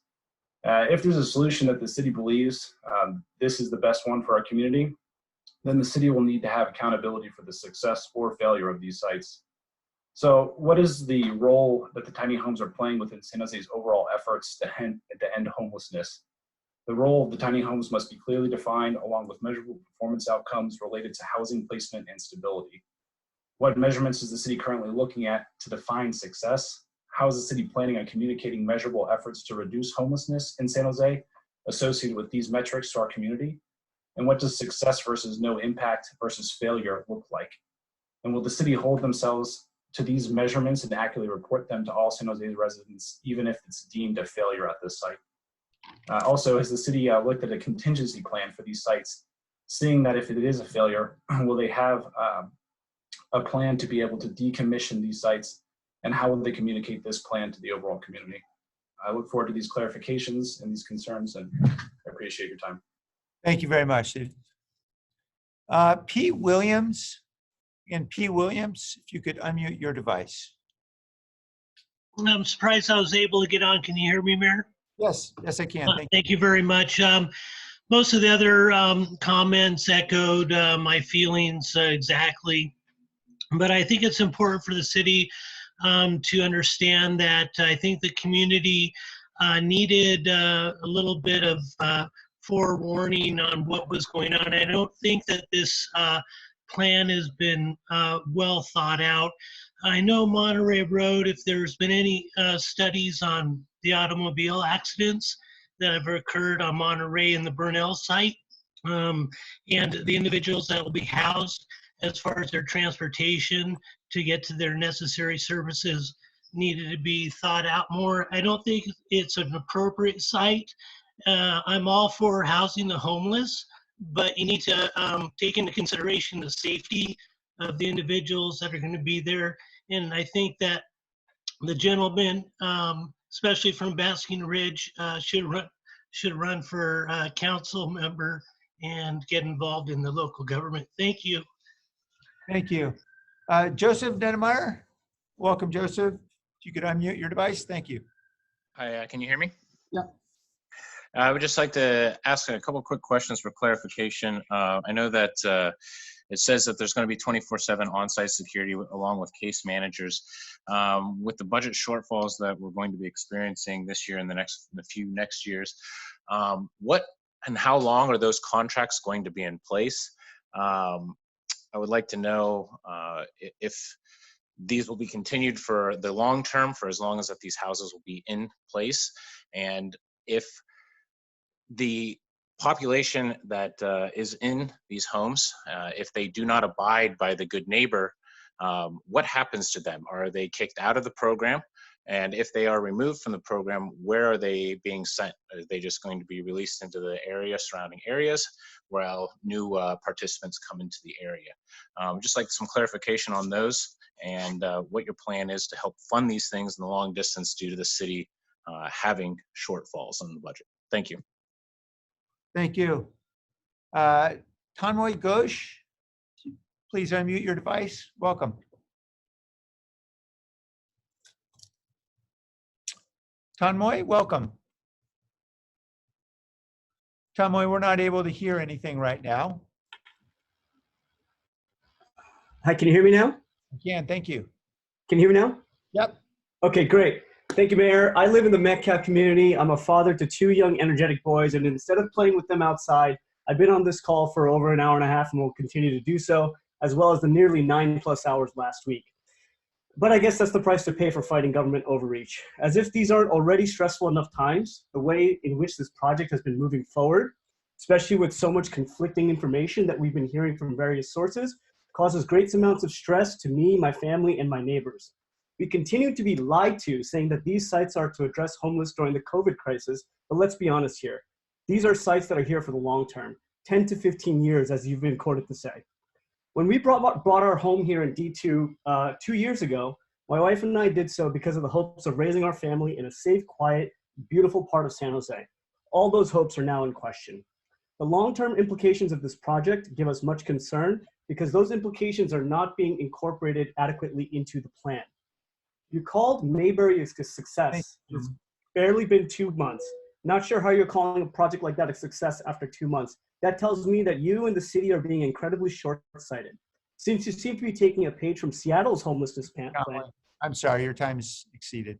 And Tom, I'll just clarify in case there is any uncertainty or ambivalence or misunderstanding. My expectation is these structures will be in place for more than 10 years, absolutely. And of course, they will be used for housing. It would be foolish for us to spend millions of dollars for something to be built and torn down a few weeks later. Dennis, welcome.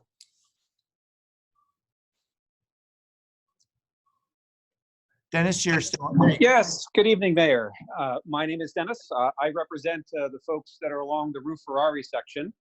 As you know, there are about 3,000 parishioners, college students, hotels, as well as employees that are along that road. I just want to let you know that this is actually the first that we've heard of it when I saw the survey teams working across the street. So I can tell you honestly, as someone who's been involved with Sergio and Helen in the area, that there has not been any communication with the folks in the business area there. And so I wanted to make sure that that particular issue was more addressed. Secondly, I was concerned that it seemed as a foregone conclusion. So that's one of the questions I do have as to whether or not the Rue Ferrari site is going to be developed.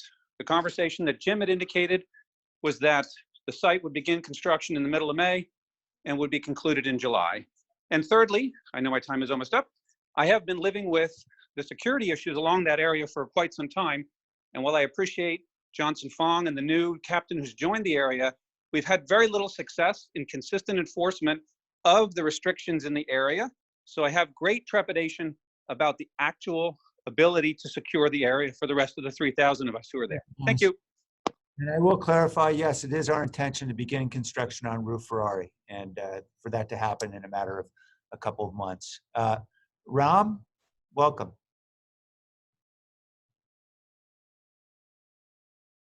Hi, thanks for taking my call. I am a resident of D2. I have a young family of 4. We worked very, very hard to get into San Jose. It was kind of a dream to get in here and not a right. I'm not opposed to the homeless solutions, but I think the sites you've identified are inadequate, and I do oppose them. The Monterey Burnell site, it's inadequate. It's next to the train tracks, the nearby bar, traffic from the freeway. I'm sure somebody's going to get run over. There's no shopping centers. People have to walk probably 10 to 15 minutes to get there. No medical services. Fast tracking these projects under the guise of COVID, I feel is despicable. When I've seen these meetings that you have with your council, I don't think it's a bunch of yes men and yes women, and I don't think anybody is being, and I don't think any of our voices are being heard. I don't think that any of these discussions we're having tonight will yield any change in your mind. These projects are going in. Thank you. Thank you. Samantha Webb, please unmute your device. Welcome. Hi, can you hear me? Yeah, thanks. Hi, good evening, Mayor and neighbors. I just want to start off by saying that I echo the concerns of my neighbors and I do oppose this. I am a healthcare provider in this community and the homeless are amongst the people that I provide care for. I appreciate that the city's trying to work to house the homeless population in San Jose. However, as a homeowner in this community and a parent, I'm extremely concerned for our children as well as the elderly who live here, their safety. I understand there will be on-site security, but what will be done to ensure there's no loitering or wandering around the surrounding area? What resources will be used to increase mental health services? In my opinion, this is really the heart of the problem when it comes to our homeless in the city. And how come with all the space surrounding our city, there are no other areas being identified as a possibility? And I also agree that there's not a lot of access to healthcare services and or mental health services in the particular areas that have been identified. Thank you, Samantha. Suya or Suha, if you could unmute your device, please. Welcome.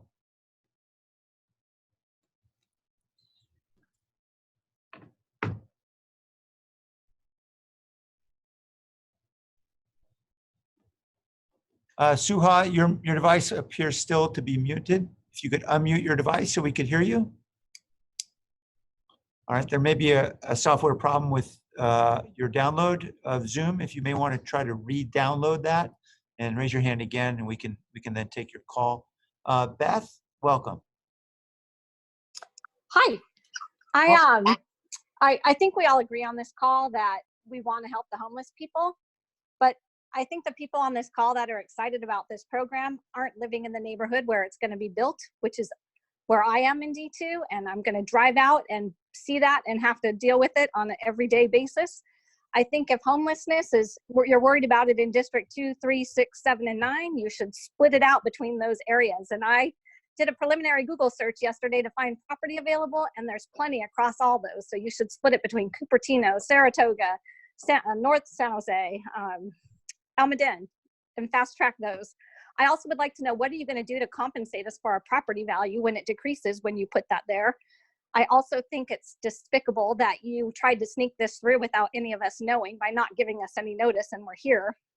And I think that, you know, what are our options to stop this? Is there an option for us? Are you guys just gonna to put it through?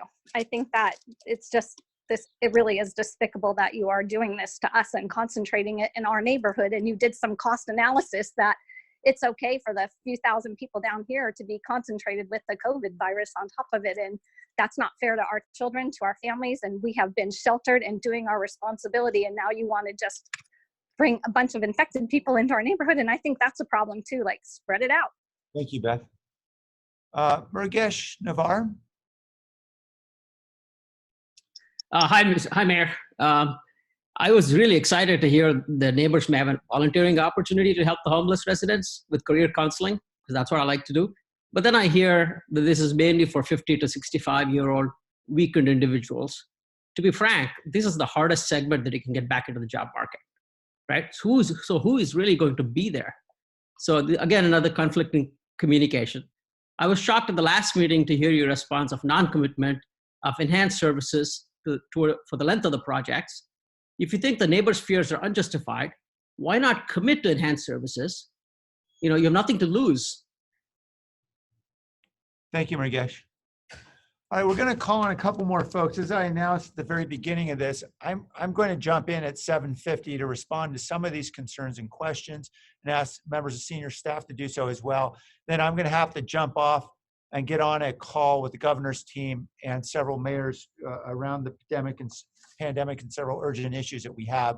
We're going to continue to take public testimony, however, so we can be aware of all the concerns that are raised, and we can either update our FAQs or respond as appropriate. So we'll just call a couple more folks, and then I'll jump into my own remarks, and then we'll continue to take public comment. Milt Smith, welcome. Yes, I would like to know what will happen when 10 to 15, maybe 20% of the 200 homeless people that you bring down, I'm a D2 neighbor, that you bring down into this neighborhood, decide they no longer want to live there. They decide, hey, you know, it's great, I've walked around, I'm going to go set up my homeless tent somewhere else, and I'm not going to abide by all your rules that you're inflicting inside this area. Are you going to backfill? I'm assuming you're going to backfill. Then what happens when the next 10 to 15 to 20% decide that they no longer want to live there either? And then they start coming into the community in the area, and then you backfill again. You will effectively repopulate San Jose, which has a couple hundred, or South San Jose D2, which I think has a couple hundred homeless now. You can put 300 to 400 to 500 down here, and it's a great way to repopulate them out of the center of the city. What is going to be done about that? Are you going to just directly move them away? What, can you at least state what you're going to do when they decide they don't want to stay there? Thank you. I'll be very succinct. We don't put people in housing that they don't want to be in. It's not legal. We don't do it. Mike Murphy. Yes, sir. Hello. Hi, Mike. I wanted to make sure that some things don't fall through the cracks with the planning department. I Googled and looked at the intersection, and there's a nice construction fence around it. The people that run across the 4 lanes of traffic currently at that on-ramp, off-ramp area over to the gas station convenience store have been a problem over the years. I drove transit for 36 years. I'm familiar with the area. There needs to be a fence on the center divide. There's a little bitty rock curbing there in the center. Needs to be a fence. Just make sure they use the crosswalk. The other thing has been mentioned by a number of people, the railroad tracks. There is no fence. There's a driving barricade that's been there for years. A little girl was run over by a train 10 years ago, I think, and a $12 million overpass went in to help with that. Further south, I think, of the area. We need a fence, better fence for at least a little bit of ways up and down the length there so that there's fewer people walking across the railroad tracks. Thanks. Thank you. I appreciate all the public comments so far. We're going to continue to take public comments shortly, but I wanted to intervene because, as I mentioned, I'm not going to be able to stay on the call for more than a couple of hours. I need to get on a call with the governor's team. I wanted to respond, if I could, to a few of the comments that were raised and ask the senior team also to do so where they believe they have the answers, and where we don't, we're going to get the answers. But first, let me really address one question that was raised by Dave Nedemeyer about the role of emergency and transitional housing in our homeless strategy. What we've discovered, and the reason why we worked a couple years ago to start to identify bridge housing communities, is that we are doing our best to try to build more permanent supportive housing, which we believe is the ultimate solution to homelessness. But there is not nearly enough housing. And in fact, we have veterans who have VASH vouchers, and those vouchers can be used to pay landlords plenty for rent. And they literally, at least certainly that was the case before the COVID pandemic, and we expect it will be after, they literally could not find an apartment to be able to lease, even though the landlord could get paid at very high rates using those vouchers. Same is true of Section 8 voucher holders. And literally they had nowhere to go until we could get an apartment open. That would take a couple of months typically, and having transitional housing was critical to enable us to have a path for people to get housed and get off the street quickly. It's often the case as well that many of our homeless are actually working, and they need to be able to be somewhere where they can actually save money for that first month's rent and the security deposit. Again, they need transitional housing, often for a few months, and then they can move on. That has been the strategy we've been using for bridge housing communities. I'd expect that these communities will be used primarily for transitional, but Reagan will tell us more. At this point, we are trying to be as flexible as possible given the rapidly changing needs of whatever crisis we're encountering right now, which is the pandemic. I know there are a lot of questions about who's going to get housed there, but let me assure you, and I think Reagan can probably tell us a bit more about this, that we don't put people into housing sites if they have particular needs that aren't going to be satisfied by services on those sites. And for example, in the bridge housing community we have off Mayberry Road, that's primarily for folks who are work ready, housing ready, and they do not need the same level of supportive services, but they do have security, and management of the site, of course, is provided. So I want to assure folks that we're not looking to go move a whole bunch of people into a site where we don't have appropriate services for them there first. Reagan, did you want to expound on that at all? Yeah, I would just add, for people who have a higher level of need or need more care, those are people that we would place in what's called permanent supportive housing. So that's an affordable housing development that has not only the on-site case management, but on-site medical services and on-site behavioral health services. So we wouldn't be putting people who need a higher level of care in these bridge housing sites. Thank you. I know there were some questions about what happens when a year runs up and the contract's over for maintenance or security, and I'm fairly confident we're going to be engaging much longer contracts than that. And I also know we do have a stream of funding through Measure E and other sources that we use for these contracts. Reagan, do you want to describe anything more? I know we haven't signed those contracts yet, but. So we are our plan on releasing a request for proposals for a professional operator. We do have various sources for funding, as the mayor said, from Measure E to some state funding.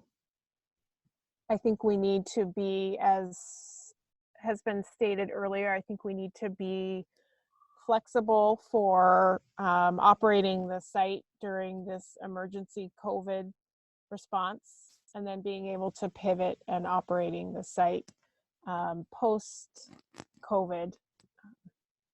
And those could be two different things in terms of the level of services provided. Mayor, if I could just jump in for one moment as well, and just in talking with our city manager, Dave Sykes, he and I are very clear. We want these sites to be successful. So professional on-site management, security, we think is definitely a part of that. So, as we review the operating plans with housing, we'll want to make sure that they're well run. And I know housing wants to do that as well. So we want to do it efficiently.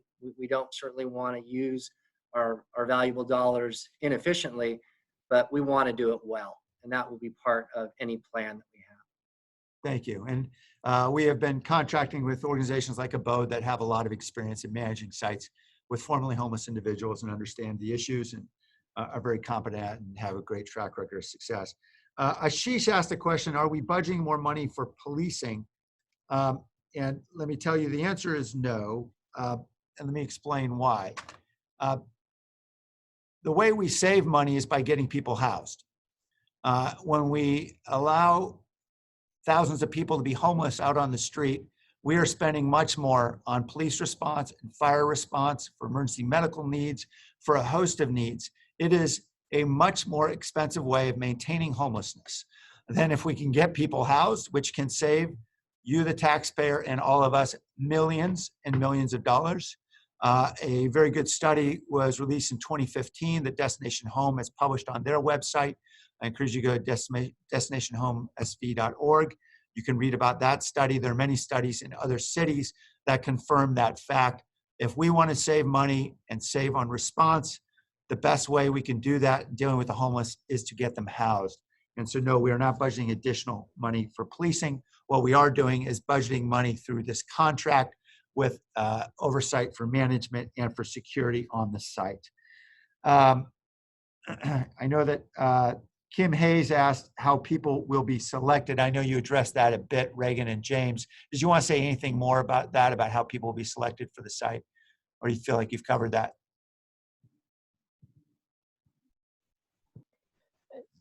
I think I've covered it, but again, I guess I would just emphasize there's how people would be placed during the COVID health crisis is we have a central referral system in coordination with the county and Valley Homeless Healthcare Project, where we run a centralized referral hotline. People who call the hotline and are wanting shelter, they're triaged right then and there when they call. The hotline's operated by nurses and county staff. And so people who have 3 or more underlying health conditions are prioritized for these non-congregate sites, hotels, motels, on this emergency interim housing. So that's how people would be identified during the COVID public health crisis. Great, thank you. And I know Gina Whitney and Mr. Williams raised questions about traffic safety risk to residents who might be on that site. And I know, Jim, you're a former transportation director, so I think you understand these issues pretty well.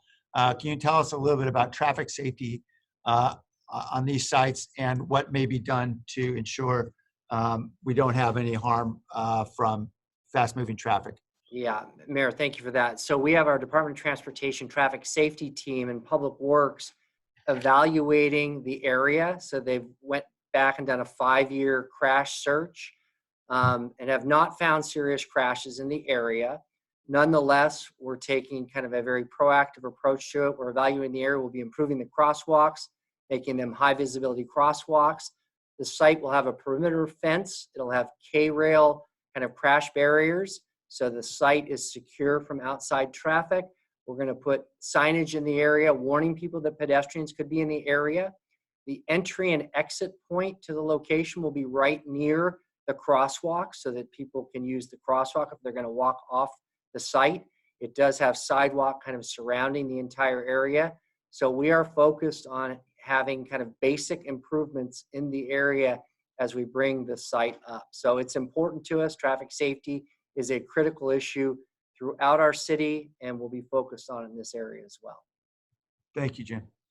Now, several of our participants identified other sites where they believe housing might be better located. And let me assure everyone, there is no such thing as a perfect site to build housing, whether that's for formerly homeless individuals or anyone else. There is always some problem or another with every site. We are trying to do what we can to find optimal sites given the many constraints we have. But I know Roland suggested the VTA site near Santa Teresa. I believe Vidya Murthy identified, why not the county jail? Let me explain what many of these sites have in common is that we don't control or own them, and that's a critical issue. We do work with the VTA as we have for a bridge housing community site. We are working now with Caltrans on the site at Rue Ferrari, but you need to have an agency that's willing to say, we're willing to allow you to use that, and that we don't want to do something else. I'm venturing to guess, knowing a little bit about VTA's plans for development, they're trying to build a lot of affordable housing and other development on those sites near VTA stations, because they know that is both good for the community and it drives ridership, and they're talking to many developers about all those sites in development. So, and I know that we've talked to the county about other sites before. We'd certainly be happy if they wanted to offer the fairgrounds or the county jail or any other site for us to be able to redevelop for affordable housing, or if they wanted to do it, I think we'd be very open to it. But fundamentally, that is not our decision. We need to deal with the sites that they allow us to use. We're all separate sovereigns, and we're just trying to do the best we can, whether it's a privately owned site, publicly owned. We want to go to a site where we have a willing owner and we can actually make it happen in real time rather than waiting years and years. We've had a lot of experience trying to negotiate with other agencies, and the delays can be very long indeed. And so the importance here is to get things done fairly quickly.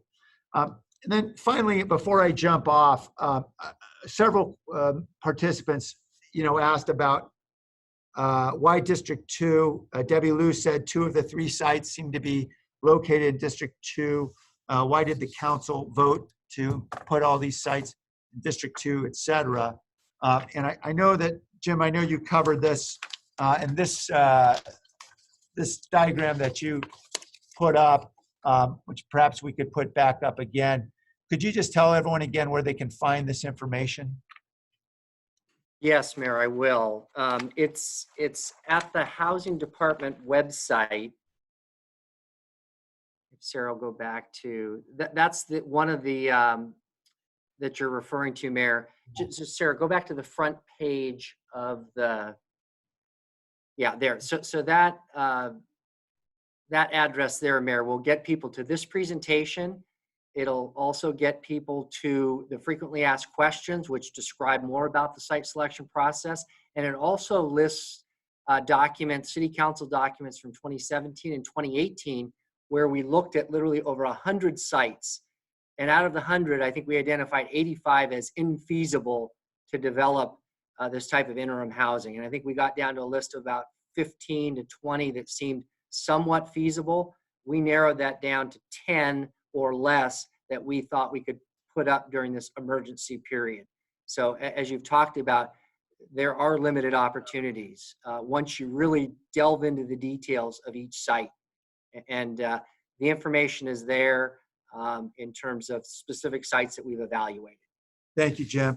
And I'm just going to ask to keep that up for a moment so people can take a screenshot of it on their computer or write it down, but I advise a screenshot, probably save some time. I know that's a very long URL, but we do want people to get access to those documents. You can also fish through the website on the city, hopefully to get it relatively easily. I will say the criteria that were used in site selection include ownership. That is, do we have ownership or does someone have ownership that we have a relationship with that will enable us to use it? Construction costs, timeliness, environmental concerns, proximity to K through 12 schools, proximity to residential, and proximity to other interim solutions and shelters. These are all factors that we weigh, among others, that drive that criteria and that ranking that came up. I know there were concerns that District 2 had 2 of the sites. I can assure you that as we look at extremely low-income housing, that is housing that we build for formerly homeless individuals, it is disproportionately outside of District 2, not within it. And by that, we have data, I believe, that demonstrate we have about 2,500 ELI units, only 75 within District 2. Since District 2 has about 1/10 of our city's population, if it had a proportionate share of ELI units, it would have about 250 ELI units. So it's not the case that anyone's picking on that district or those neighborhoods. The reality is that there is far more emergency and transitional housing for homeless individuals in other districts. That's the way it has been. We have an opportunity to build at these sites in the near term, and that is critically important for us to address this emergency. So I've addressed a few of the questions. Obviously, there are many others and many more concerns. And we're going to be updating the FAQs to address many of these concerns, and I appreciate that many of you have raised. In particular, I know Reverend Carol Cohen, I'd like to engage with you and your congregation and make sure we ensure that you have confidence in the safety plan that we'll be using. And we expect we'll continue to engage with the community. In the meantime, I'm going to step off and get on a call with the governor's team about an urgent matter relating to our current pandemic. I know we're going to continue to take testimony. I'll have members from my team who will be here taking notes for your questions and concerns. Henry will be calling names off. And then as soon as I'm done with my call, I will be getting back on, assuming that there is time to do that. And there are still folks who want to continue to speak. And so I appreciate all those who have been patiently waiting and have been attending the call. You can be assured we will be attending to your concerns. I just have to leave now at the 2-hour mark, and I'm likely to rejoin later if there's still folks speaking. Okay, so we'll start with Nataraj Das. Welcome, Nataraj, and thank you for your patience. Hello, can you hear me okay? Yes, sir. Well, so I just had a few concerns. One of them was just the location. It's in the middle of a cloverleaf. I think in terms of safety for both the motorists and for the people who'd be living there, that's not really an ideal situation. Usually people who need help with housing or homeless people do not have vehicles. That place does not have suitable public transportation.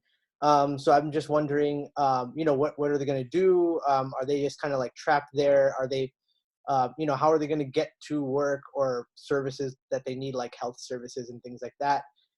There's also no facilities for shopping and grocery nearby, especially if they don't have a vehicle. This area really is not public transportation friendly, and you need a vehicle to do those things, just like daily necessities. Most of the neighbors I know were pretty unaware this was happening until the last minute and are not happy of that. And 80 people in one little area, I don't think would be able to socially distance properly, just based on the map, especially when some of the services are shared. And masks are not required in this county, even though we're the epicenter of the outbreak, when every other county in the Bay Area is mandating that right now. I think, like other people have said, there's better locations available. I really do believe in homeless people and getting them the services they need, but I don't think we should be cutting them short in the services that we can provide. I know we can provide them something better. Thank you. Walter A., if you could unmute yourself. Can you hear me okay? Yes, sir. Okay, thank you. So I first thank you for having this meeting and listening to us.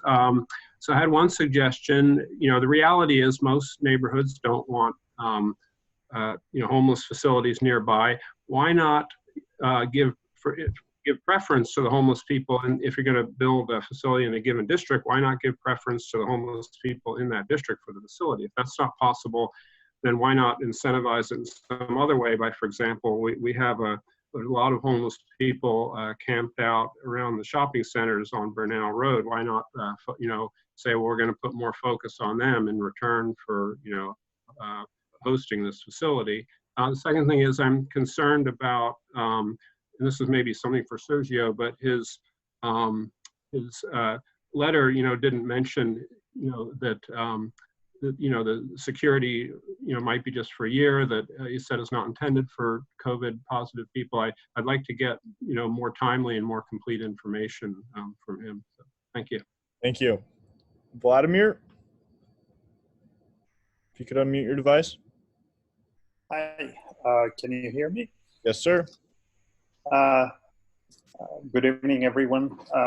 So first of all, I would like to express that I feel it was sneaked on us using this emergency, and it seems like the way it goes, our opinion is ignored, and it seems to us we just basically telling our feelings here, but it's not going to change anything. One more concern that I have is basically we have two sites that in close proximity to each other in D2, and they're in locations which are basically isolated with no public transportation. Additionally, with this high concentration of sites, basically we will be stepping out from our neighborhoods into these facilities. So basically our quality of life basically goes down. Another problem is the vicinity to the bar. And it's not clear what's the plan, is how to get people back to normal life. So I would like to get more information on that. And what will people do all day long in these facilities? Because if people don't have anything to do, they obviously will start loitering. And how do you basically discourage loitering? And what happens to people who do not cooperate? Thank you. Thank you. Excuse me if I mispronounce your name here, but Sergey Yargin, if you could unmute your device. Yeah, this is Sergey Yargin, Baskin Ridge. So I'd like to learn the math behind this bridge housing. So each site costs costs about 100 people and costs tens of millions of taxpayer dollars. And then it costs $40K per year per each person. So I'd like to understand how much does it really help solving the situation with homeless, where we have tens of thousands of people homeless. So how would this bridge housing help? So it's not proven that it help. If it is not proven, then we would do better to try it on one side and then see if it has any sense. So, and my other concern is regarding the Rue Ferrari. So the Rue Ferrari is very close to the public trail, and the people of Baskin Ridge, this is a very popular location for people of Baskin Ridge to go outside. And I remember that in the past, the sites could be built near proximity with Thank you, sir. Public parks. So is this requirements already removed? Thank you. John Goutreau, if you could unmute your device. Hi, how are you guys? Good, welcome. Hey, I've been a homeowner in the Baskin Ridge area for 23 years now, and part of the reason why I moved down here was because of the open space and the ruralness over here. I think what the council did and what the mayor did is really deplorable by not involving this community. This isn't something that just came up under the guise of COVID. I know the Rue Ferrari site has already been surveilled. I know that VTA has miraculously now put in a bus route that goes down Hellier onto Silicon Valley Boulevard back in December. So this was well thought out. And I don't think that as a taxpayer and as a voter that we were ever given an opportunity. 4 of the 10 proposed sites that you showed us earlier today are in District 2. 40% is now, District 2 is now going to be the dumping ground for this crisis. And I'm absolutely against it. I don't think it was fair what this council has done and by not giving us a voice. We are voters, we are taxpayers, and I want everyone in District 2 to drive by that Mayberry site, because after 2 months, it looks like a prison. It's got high walls around it. It's already starting to look dilapidated. And that's what we're going to have in our neighborhood. Thank you. Albert Ramos, if you could unmute your device. Yep. Yeah, so I guess I had a couple questions. I know I only have 50-some seconds. So the mayor, somebody addressed this earlier, but the mayor didn't address this to us. Has he reached out, or the city reached out to the businesses? And what is their response? The mayor, again, said he was going to talk about that, but he neglected to do that. Also, is the city aware that there's an elementary school not far from the Roof R site? Was that taken into consideration at all, that there's an elementary school there? And the other question I have is, as the last gentleman just mentioned, the first tiny homes have only been around for a few months. How do you consider that successful? How does 2 months of data, how does someone consider that successful? I don't understand that. Thank you. Thank you. Excuse me if I mispronounce your name here. Murugesh Chandra. If you could unmute your device. Murugesh, welcome. Hey, can you hear me? Yes. Okay, thank you. I would like to raise the same concern as other neighbors has raised, that our voice has not been heard on any of this, and it seems like a dictatorship that you guys want to just move ahead with your plan. The other issue we have in the neighborhood is the transportation, and I know recently there is a VTA in the neighborhood, but that was not earlier there. And if you guys are going to have a COVID-19 patients or a high-risk patient over there, how are you guys going to protect the neighborhood? Some of my friends mentioned that the trail is mainly used by kids and all the people in the neighborhood, but there is no plan laid out for protecting the neighborhood and people in the neighborhood. There is only a plan to protect the people in the shelter. So what's the plan for protecting the neighborhood? Thank you. Next we have Diana and Soren, if you could unmute yourselves. Diana and Soren. It looks like your device is still on mute.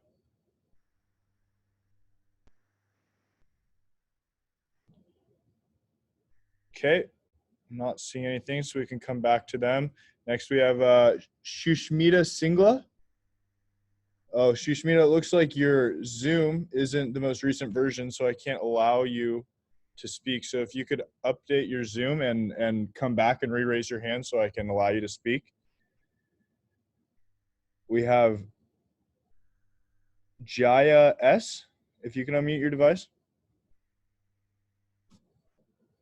Yes, hi, good evening. Can you hear me? Yes. Okay, first I want to thank the city staff, and unfortunately the mayor is no longer here, but for sitting and hearing all of our concerns. I represent the Wyndham Garden Silicon Valley, which is adjacent to both of these developments. We're on Silicon Valley Boulevard in 101, just across from Bernal and Monterey, as well as adjacent to the Rue Ferrari development. I am pleased to see that there's a number of members of the Small Business Coalition that have been actively engaged with the city of San Jose, and Councilman Sergio, as well as Helen Chapman, in dealing with the unhomed and displaced populations of San Jose prior to the COVID-19 pandemic. We've, and I know that I've only got a minute, but I've got quite a bit to say about this, because first, I guess I'm pleased to see that the approach is such a lateral one. Our facilities, as you are aware, are extremely underutilized. We have 200 sleeping rooms, thousands of square feet of unutilized meeting space, kitchen infrastructure. So for communal care and mutual aid efforts, we are eager to be of service. not only in District 2, but in District 3. So I just, I want to highlight that, and I'm grateful to know that there's so many coalition members here ready and willing to serve. Thank you. We're back to Diana and Soren. We'll give you one more chance here. If you can unmute your device. I'm not seeing anything happen. We have Sarah, if you can unmute your device. Hi there. I have a unique perspective of being a homeowner in District 2 and also being a mental health provider for the homeless. And it's tough because I will say I absolutely am in support of supporting our unhoused and believe strongly in bridge housing.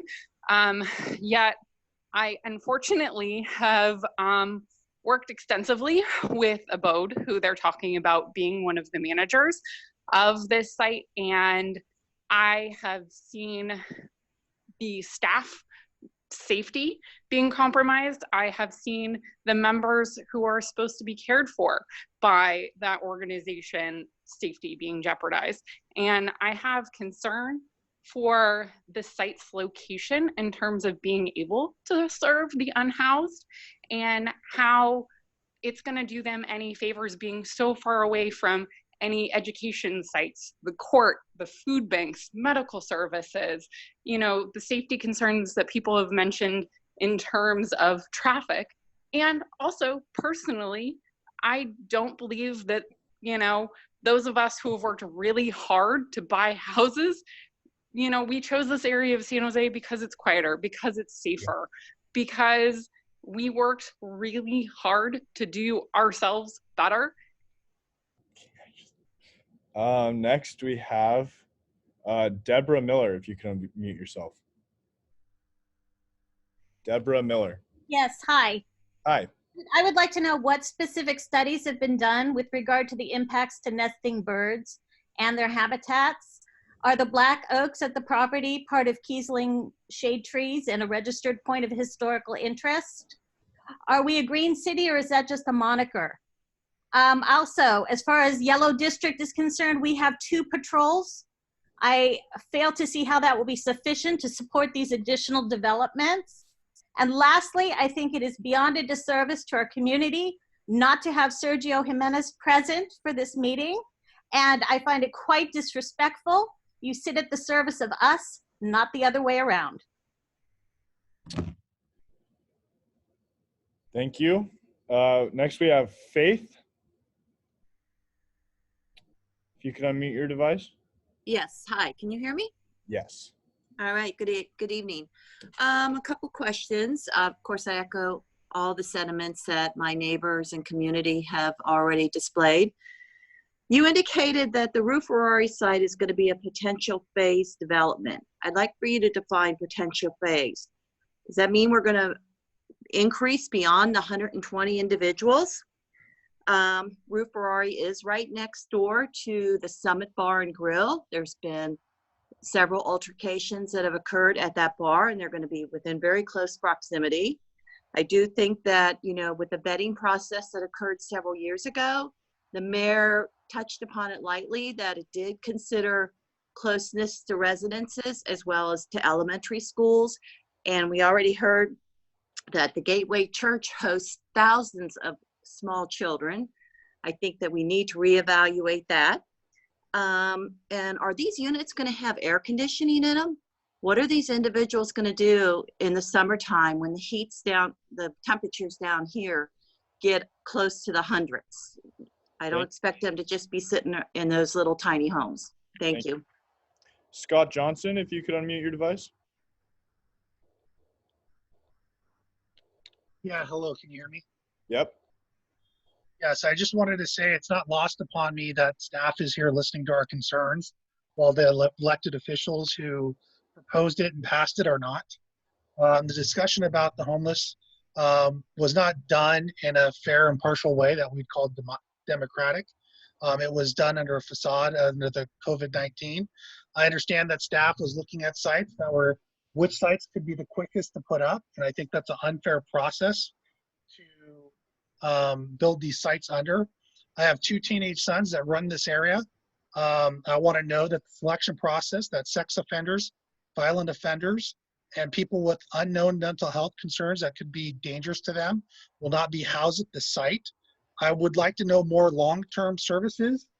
There's no hospital, which is a public hospital in close proximity, and we're far away from a lot of the essential services that these people would need.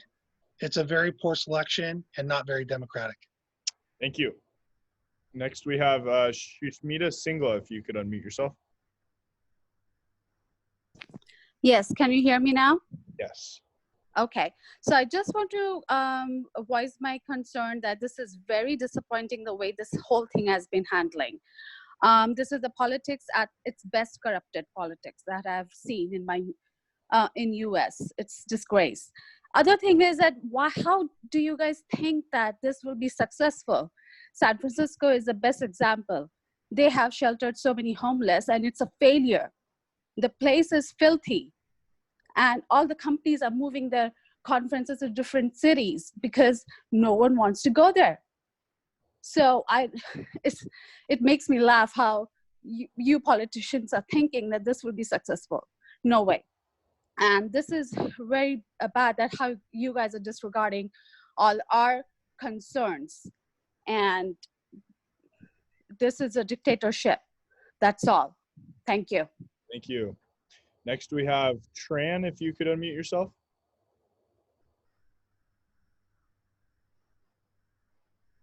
Hey, thank you for giving me the opportunity to speak.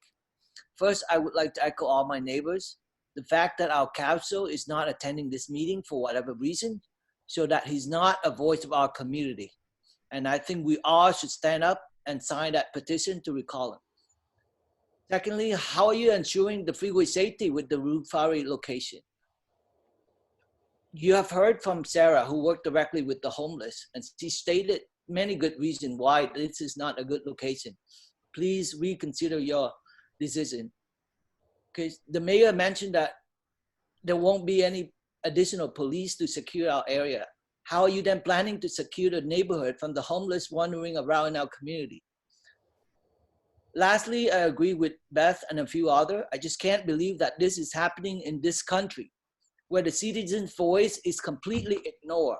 And the council has used the COVID-19 emergency to push this through. Thank you. Thank you.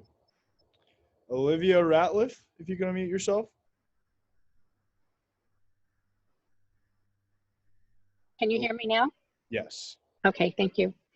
So first of all, I want to say I am against this location at Monterey and Burnell, simply because I do not believe it is safe for the traffic and it doesn't have the services at this location. I know that's been said before, and I think that the fact that you've done a 5-year study makes absolutely no difference. These people were not in place in those past 5 years, so the additional people will make a difference. Other than that, I just have some questions I may have been answered, but I don't know. Excuse me. Will only D2 homeless be allowed in this location? If there is an adult there with children and that adult tests positive and that adult is removed, what happens to the children?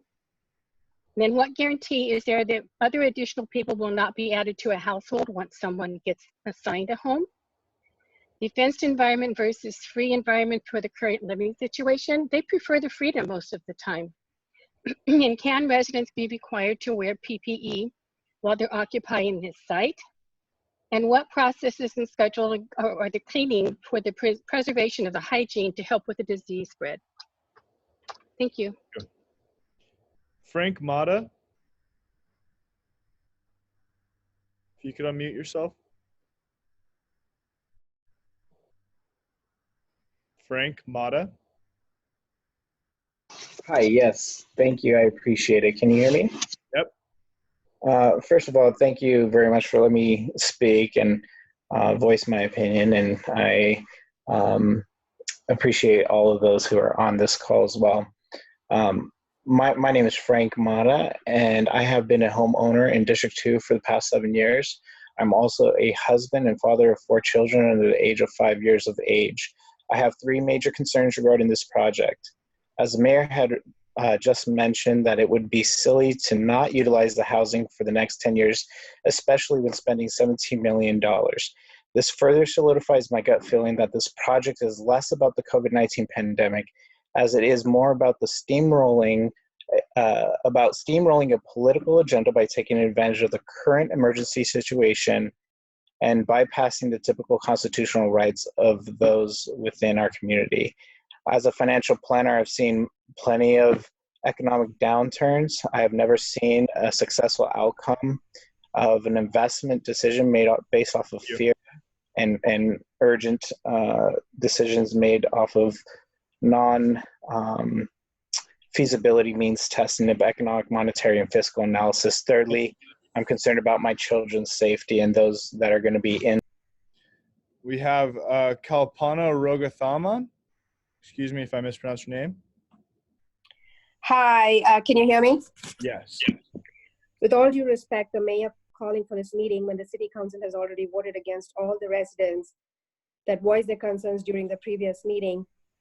And again, leaving today without your hearing everybody on farce. Majority of the aware of the city speed tracking this project and keeping Sergio away from this meeting, who's supposed to be the voice of D2, is unethical. This is definitely a long-term solution being planned by the city, and the mayor has clearly stated that the city does not have sufficient funds to provide long-term services like 24/7 security. The city is railroading the residents into accepting the solution under the guise of preparing for a COVID emergency when San Jose already has 1,300 plus positive cases, and to expose our neighborhood with an additional 200 potential COVID cases is just unacceptable. You have my opposition on this project. Thank you. Thank you. Next, we have Sonia Valtiera. If you can unmute yourself. Good evening. Thank you. Can you guys hear me? Yes. Well, thank you for bringing this meeting together. Again, with all due respect, I think that there is actually a lot of opposition for District 2. I've lived here for over 10 years. I purchased my condo to live, by the trail and have it in my backyard. And if you're talking about public health issues, I feel as though I cannot walk the trail anymore amid COVID because people are driving in and there's no closures to any of the parking lots to the trail here. And now if I walk on Monterey, I'm now going to be exposed to this homelessness. So although I think it's a delicate situation, I feel that I don't have a voice, and it's very unfortunate that our representative was not representing our district for District 2. I think there's a certain arrogance in which this whole message was delivered to the residents of District 2 and just a forward messaging. So thank you. Thank you. Next, we have Shubha Pramod. If you could unmute yourself. Can you hear me? Yes. Hey, thanks so much. Like my neighbors have almost expressed all my concerns. I just have one question or request for the city. Is the city ready to give us any kind of a legal agreement that there will be no loitering and wandering of homeless people into our community and our school? And also, during the daytime, the kids will be walking to the school and the home as well. So is there a way you guys can assure us that there will be no any kind of incidents happening in the future? And lastly, I hope you guys honestly consider all our concerns and not just eye-washing meetings, and not let us lose hope and faith in our leaders and system. Thank you. Thank you. Next, we have Jeff Peak. If you could unmute yourself. Okay. Hi. My name is Jeff Peak. Can you hear me okay? Yes. Yeah, I heard about this 3 days ago, and usually when I get livid, it's hard for me to think and express things. So I had to stop and relax a little bit, and I found myself still livid.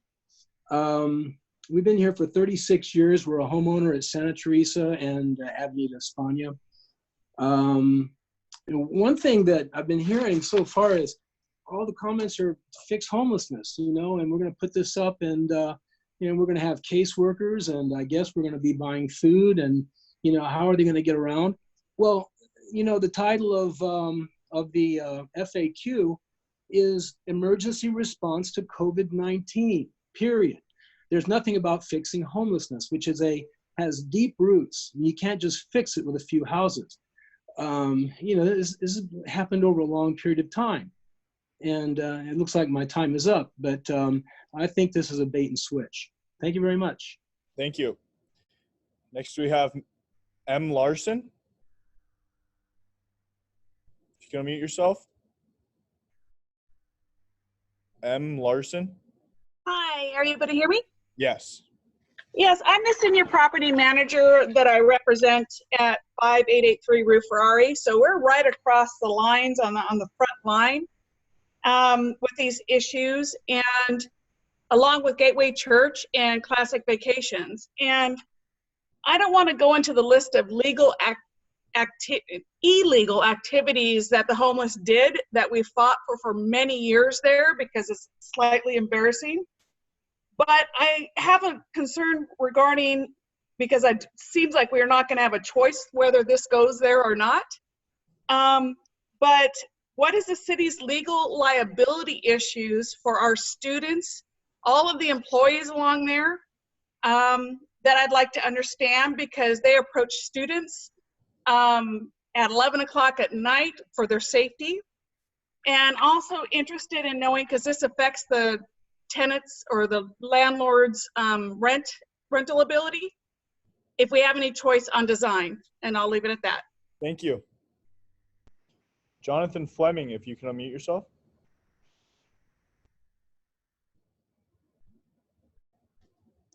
Jonathan Fleming. Yeah, thank you. Can you hear me? Yep. So the fact remains, our community was only informed of this project by Councilmember Jimenez with less than 24 hours before last week's council meeting, and he provided us with incorrect and false information. He should also be here tonight participating. I'm sympathetic to our current crisis, and if this project is truly for COVID-positive residents, it should be a temporary and inexpensive project that will be disbanded after the crisis is over. It then needs to be voted on by the council for continued operation only after undergoing all normal and required steps.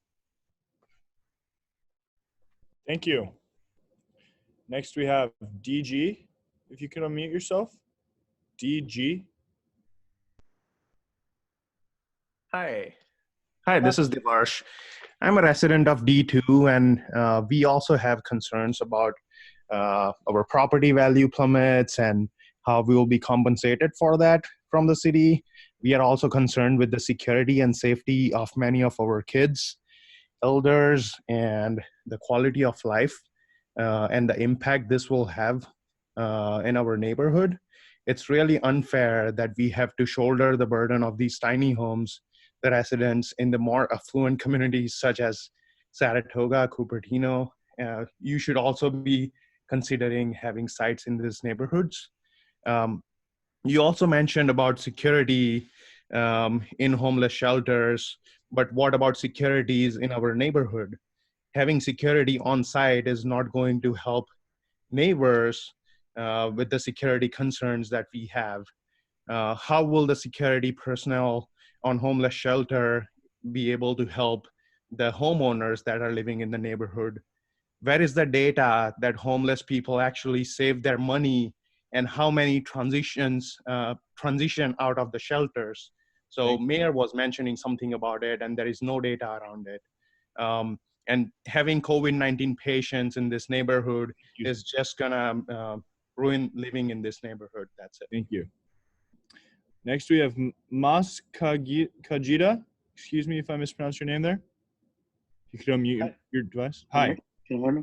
Yes. So I'm first opposed to this plan, especially on the Burnell and Monterey. So, but I am also supportive to use our tax money to help homeless. But I think the residents should have a say in how the money is used to help the homeless. The main concern in particular is the safety and how close it is to the surrounding neighborhood. It's literally 3 to 10 minutes walking distance to surrounding neighborhoods. Again, my main concern is the safety.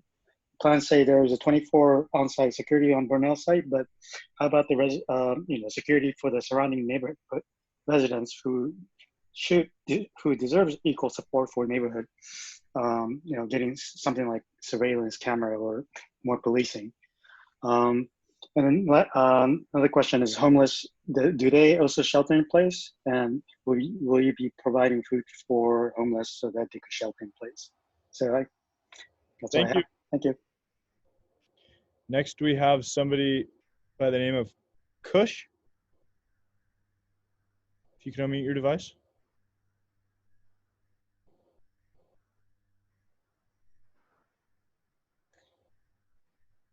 I believe you're still muted. Can you hear me? Hi, yes. Yes, hi, this is Kush. So I live 3 minutes away from Bunnell, and I understand that homeless has a diverse population group, but I want to know what screening measurements are in place before the site is in operation and screened for addictions, emotional and mental challenge. And if somebody is already in the facility and we find that they have, what do we do? And is there pediatric testing on them? And also COVID-19 is a public health concern. We already have a high load in Santa Clara County, and our hospitals are already in high load, and this county has no requirement for wearing mask. That's unbelievable, and there's no PPE available. And so if the load is so high and the chances of getting the COVID-19 is higher, then we have to go to the hospital. And also, are they tested for COVID-19 before they are housed? Because there's no testing, hardly any testing. Thank you. Next, we have Marilyn Peak. If you could unmute yourself. Oh, hi. I have lived in D2 for a long time, and I also a realtor, and I know that there's like a really high percentage, 75 to 80% are homeowners, and people that are coming in here are new families, and they really do care about this area, and have spent life savings to be here. And so their concerns, all our concerns are genuine and, are the same as people who live in more affluent areas. And homelessness is a collective issue, and it should be shared collectively. And, we had no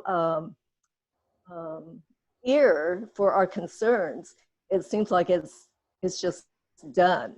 And the idea that it is termed as interim, it is completely misleading.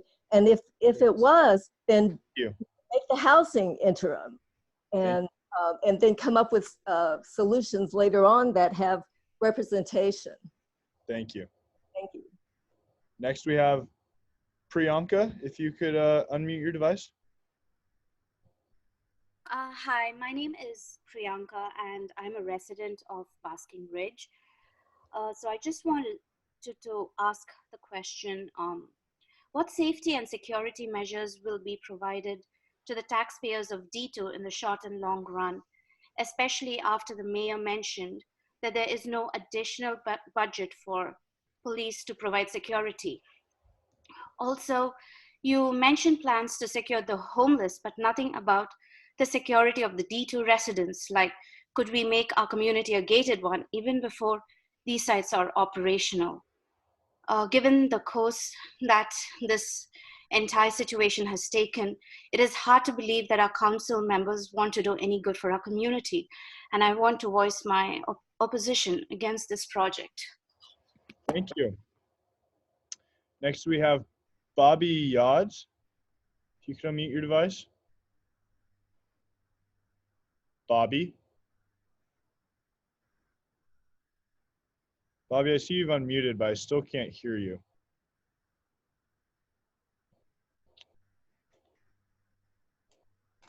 Okay, maybe you're having some technical issues. We'll come back to you. Next, we have Ace. If you could unmute your device. Can you hear me? Yes. Hello, thanks for the opportunity. I had a quick question. With 200 homeless housed with possible COVID disease in these units, how will the surrounding communities be protected from spreading the COVID? I didn't see anything in the presentation that was presented related to potential impacts of disease spread. In addition, I want to know what will the impact be on our property and our property values. One of my last comment is in terms of, I think we all know the answer to these questions, at least those who oppose this idea. I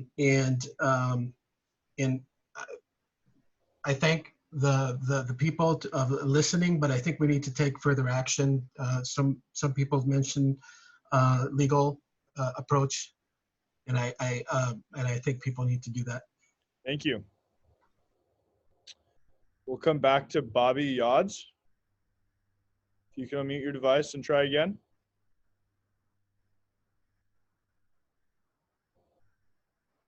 Bobby?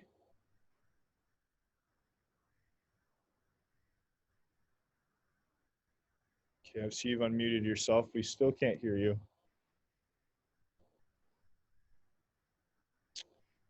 Nothing. Okay, we'll try coming back to you again towards the end there, Bobby. Next, we have Elvira Faria. If you can unmute your device.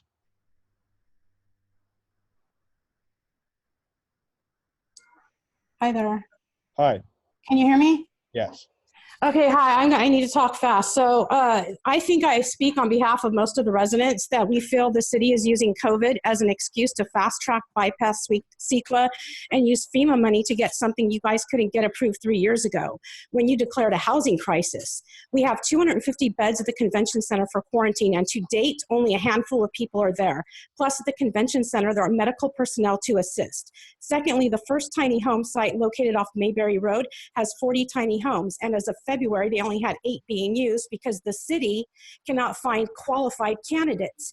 So if we have 250 beds sitting empty at the convention center and 32 tiny homes available because people don't qualify, who are you planning on putting in these D2 locations? All the people that are being released from jail due to the COVID? I hope not. Moreover, D2 only has 250 homeless people compared to D3, who has 1826. D2 has 75 ELI, not counting the Charities Housing Blossom Hill Road that's coming to us. That being said, we are tired of the mayor and the council stating that D2 needs to step up when D10 and D8 have 0 ELI, which is never brought up at any city council meeting. Therefore, any COVID positive piece of people need to go quarantine at the convention center. Thank you. Next, we have Soren Florea. Yes, hi, can you hear me now? Yes. Yeah, we had a little glitch before, so excuse for that. So here's my wife. Here's a few concerns that she'd like to express for Hello. the Hello audience. all, this is Diana.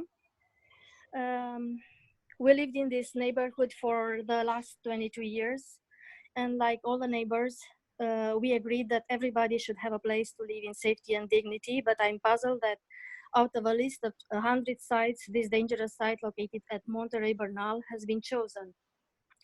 From the site plan that was shown today, there is an entry and an exit in a U shape, very close to each other, and also very close to the right turn on Bernal Road. This solution would not be approved on any site by the Public Work Department if any project with such solution would be presented to them. This type of facility would be more successful if located in a higher density area with public transportation systems set in place and appropriate facilities nearby. About using the money efficiently, this type of temporary solution are a distraction from providing permanent housing for the homeless. Thank you. Neil Fulton, if you could unmute your device. No. Neil, it looks like you need to update your version of Zoom before I can allow you to speak. So if you want to update your Zoom and come back. Next, we have Diana Zubak. Yes, hi. So this is actually Sorin, Diana's husband. We have to switch phones. So anyway, I just want to make a big announcement right now to all the parties interested in South San Jose. Tomorrow morning, please, everybody join our peaceful protest at the site. So we'll give you more details tonight, but this is actually a notice for the mayor, Sergio, and the city that we are going to protest tomorrow.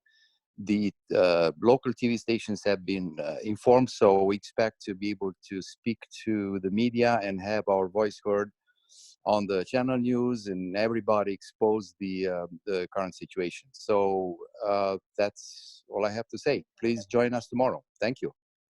Henry, if I could just step in for a moment. Sure. Certainly, members of the community have the right to exercise, their rights. But it's important to note that we are in a COVID pandemic, and people must do things kind of in compliance with the Santa Clara County Public Health Order. So people must function in a way where they're socially distanced. And I just think being careful and ensuring that we are not in any way contributing to the spread of the COVID virus is critical for the community. And I implore you to be safe in that regard, and that has to be a very important consideration in anything the community considers. Thank you. Thank you, Jim. I appreciate you stepping in. Next, we have Damon Holst, if you can unmute your device. Yeah, good evening, and thanks for giving us the opportunity to sound off on this. It's been very interesting and relevant or relevatory to see the comments that are being made about this project. One thing that strikes me, and I can't seem to shake it, is that this location is, in my opinion, it just seems kind of strange and almost inhumane because of the way it's laid out, the location that it will have. I'm talking about the Burnell and Monterey location. It just seems like we're going to be concentrating, we're going to be creating a concentration camp. And I know that people will come there of their own accord, but I don't see where we're going to be able to provide food, temperature control. Somebody said about air conditioning. That's going to be a furnace out there in the summer. In addition, Thank to you. have to have our community who has been extraordinary at sheltering in place. We have made an unbelievable sacrifice in this neighborhood to now bring a population of COVID positive people. Next, we have Roger Lee. If you can unmute your device. Yes, yeah, good evening, Basking Ridge neighbors. This crisis has come up. It's just convenient for the city and residents that have been living here, and what they're going to be doing is building something that's going to be lasting for 10 years. And they're using this crisis as a convenient reason to do this to us.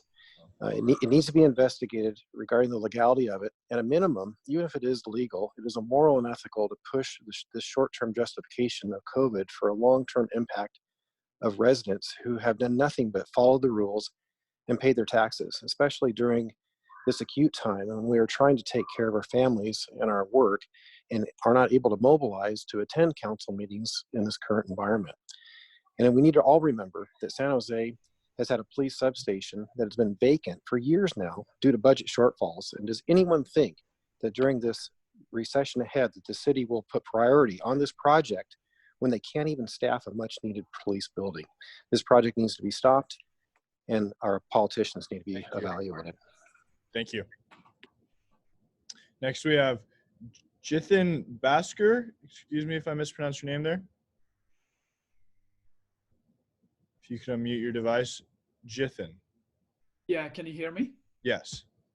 Yeah, I think, thousands of us actually oppose this decision, especially at the sites being in too close proximity within the D2, and also the way it's located within the D2. 5,000 of us close to have signed the petition against this. And in addition to it, request to the city is that we as residents, we need data about what the actual criteria, which was approved even before all this work began, and who all approved it, who signed it, and did any of the consideration from the residents or the representative was gone into it. That's the data we really, really would like to see. Second thing, we should have the right to vote on this. And I think as a democratic state, city, and the country, we should have the right to vote on what's coming up next to us as a taxpayer of this county. Thank you. Next we have Catalina. If you could unmute yourself.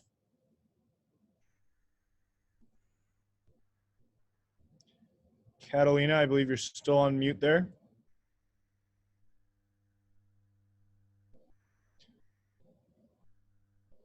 All right, we'll move on and come back. Vandana Dondu, if you can unmute yourself. Hi, can you hear me? Yeah. Hi, my name is Vandana. I'm a resident from Ridge community. And we once opposed this decision 3 years ago in 2017. And I think Mayor is taking this current situation as an excuse to force this onto our community without taking our opinion for his political advantages. This will put our family's safety into jeopardy, and this will very disappointing on the leadership of the team here. Will the mayor and council members be responsible for our safety of the families living here? Mayor not considering our security and our opinions tells us how much they care about this community. We really and sincerely hope this decision will be considered based on all the feedback. Thanks. Thank you. We'll try Catalina again, if you can unmute yourself.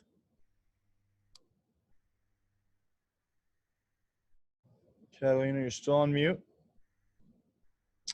All right, we'll move on to Maggie, if you can unmute yourself. Hi, can you hear me? Yes, go ahead, Maggie. Okay.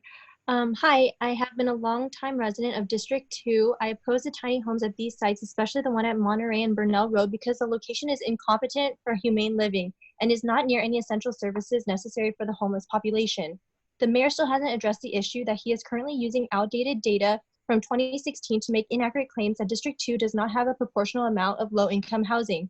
In addition, the mayor has said that the city has insufficient funds and is purposefully using vague language regarding the future of providing 24/7 security at these sites. The truth is that the mayor and city council are the ones responsible for spreading misinformation themselves.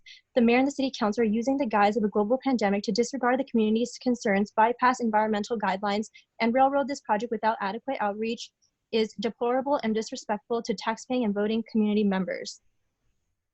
Thanks for letting me speak. Thank you. Marilyn Peak. Marilyn, did you already speak? Yes, I did. Thank you. Thank you. Suja, if you can unmute yourself. Did you? I believe you also already spoke. Suja.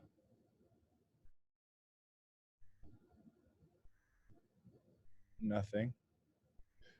Next we have P. Williams, if you can unmute yourself.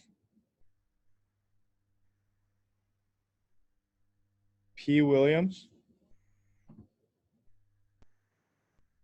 No. Okay. Badrinath Kolu, excuse me if I mispronounced your name there. If you could unmute yourself. Hey, can you hear me? Yes. Hey, my name is Badri, and I own a home in Basking Ridge community.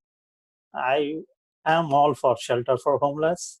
However, it's despicable that you're stripping us of our inputs and using COVID emergency to silence our voice by fast tracking it. We haven't been given an opportunity. I found about this 2 days ago, and definitely not a good this one. And for a mayor to disregard all our inputs and move forward is not acceptable. And I will use all legal means along with the community to fight back. And I'm going to be protesting along with others when given a chance. So, well, there are several reasons why I think this is not going to work. And I've been a member of this community for long. Lack of transportation and lack of shopping is inhumane. Lack of parks, entertainment, and other essential services. Lack of them will encourage them to loiter in the neighborhood. And this is not an acceptable situation. And also actively encouraging no loitering is not close to providing us an assurance. You are leaving us to deal with threat and associated security. And I oppose this. Thank you. Michelle Liu, if you could unmute yourself. Hi, can you hear me? Yeah. My family and I have been residents of District 2 for almost 25 years. I oppose the construction of the tiny homes at these sites. We must first treat the root of the problem by providing treatment for mental health problems and addiction and building a cohesive safety net, including social services and healthcare, or we will never have enough homes. In addition, our council member, Sergio Jimenez, has continually provided us with inaccurate information throughout this time. First, ensuring his constituents that these sites will not house COVID-positive patients, and second, saying that he would be at this meeting, then reneging on both of these points. This project will be a disservice to the community as well as the homeless population you claim you want to help, as it will not provide the tools and services our homeless friends truly need. Thank you for letting me talk. Thank you. Mike Azimi, welcome. Hi, yes, this is Mike. Thank you for taking call. Yes, just like the rest of the neighbors, I'm also opposing this project. It's very unfortunate to see all the neighbors. We are going through the very stressful time. This is not a solution for the homelessness. We all know that, and this is not a housing. I hear this is like a bridge. They call it bridge housing. I don't understand how they can call a house people in a small little shack. And to my opinion, there needs to be a better solution. And we have thousands of people, homeless people, and they're all mental ill people. They are not contained. I want to know how they're going to contain them if they get the COVID-19. If they're going to be walking around passes to the neighborhood. And the most important is this COVID-19 should be used, in fact, to completely cancel and scrape this project, not instead of going forward, because with the COVID-19, these people, they're going to be contracting all in one location, and they're going to pass it not only to within themselves, they're going to pass it to the rest of the community. That's my concern. And please, I hope the mayor and the city will consider to halt this and freeze this project and to give the community more time to brainstorm all together. We have a lot of smart people in the neighborhood who can work this together. Please stop this project and let's bring it back on the board and replan it again. Thank you. And I'll be out there in protesting tomorrow too also. Thank you all. Thank you. Bobby. Next is Bobby, if you can unmute yourself. Can you hear me? Yeah. Great. I've got several things. I would like to ask, what are the means to prevent anyone with COVID or any other communicable diseases from leaving these locations? Can you enforce shelter in place as others have asked? I think that's really important. I also echo those who think that we have been grossly disrespected by our mayor and Sergio. We elected him to represent us. He should not have been silenced by the mayor. And if that's what actually happened, what's the point of electing a representative? If he doesn't fight to be heard for us, he doesn't represent us. I would like the assurance from the entire city council that the council will put a plan in place, maybe on an emergency basis, to respect the citizens and our right to be informed. We need a better plan in place to make sure we all know what's going on. And I'd also like to know if the city cannot manage the crime going on right now in those areas, how are they going to manage anything that comes out of these two locations? Panhandling to me is a biggie. We see it all over town. Can they stop the panhandling? Thank you. Neil Fulton is next, and Neil, you still need to upgrade to the newest version of Zoom if you'd like to participate. Jennifer McCrow, excuse me if I mispronounced your last name there. Jennifer, if you could unmute yourself. Okay, can you hear me? Yes. Okay, first I just want to say that I'm opposed to you keeping our council member Sergio from attending this meeting. And then I wanted to say that I'm in favor of bridge housing in general, but I'm extremely disappointed that our elected officials are taking advantage of this current crisis and relaxed environmental regulations to fast track plans that have nothing to do with COVID-19. Even if you put more than one site in one district, they should still be spread out more. These sites are only 1 mile apart. There's a lack of amenities and services in this region. Not adequate public transportation, health services, grocery, educational, or job resources. We live in one of the wealthiest counties in the United States. It seems clear to me that there's a motivation to put these sites as far out of sight of the Silicon Valley elites as possible. This is literally the last exit out of town. I don't believe this is the only land you can find in 180 square miles. Frankly, it gives the impression that you don't care so much about the homeless as you do about catering to your wealthy constituents in other districts and maintaining a certain image for Silicon Valley, especially with the Google campus plan for downtown. It's disingenuous to say these tiny homes are about COVID-19, and it's extremely disappointing to witness the governmental overreach in fast-tracking these projects. Thank you. Next we have Jerry. If you could unmute yourself, Jerry.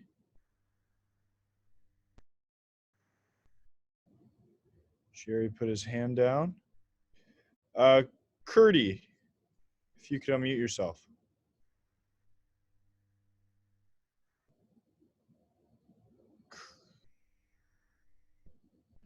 I see you've unmuted yourself, but we still can't hear you. Hi, can you hear me now? Yes. Hi, yes. So I wanted to talk about the PowerPoint presentation that I think Jim made earlier. It seemed he was so casually mentioning that one of the main reasons to go ahead with this project is because of the laxed regulations.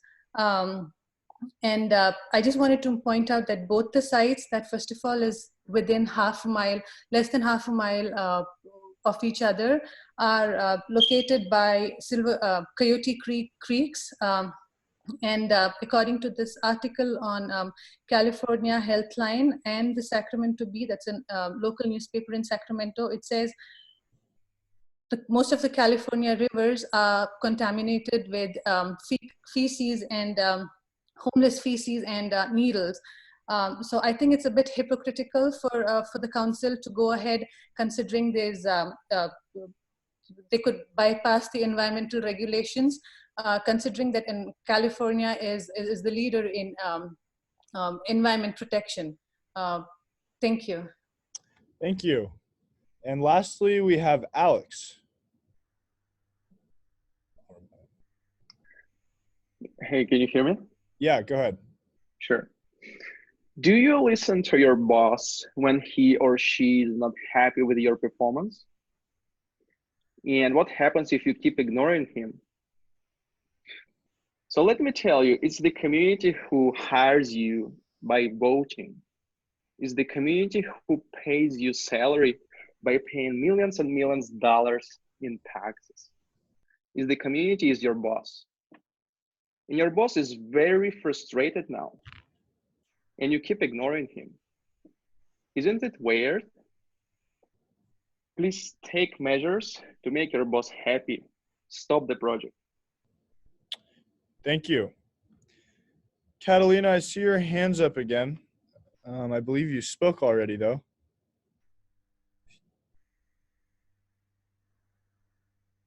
Nothing. Okay, maybe it was a mistake.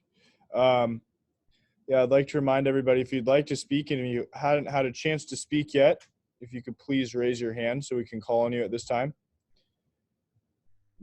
Next, we have Vibha Singh, if you could unmute yourself.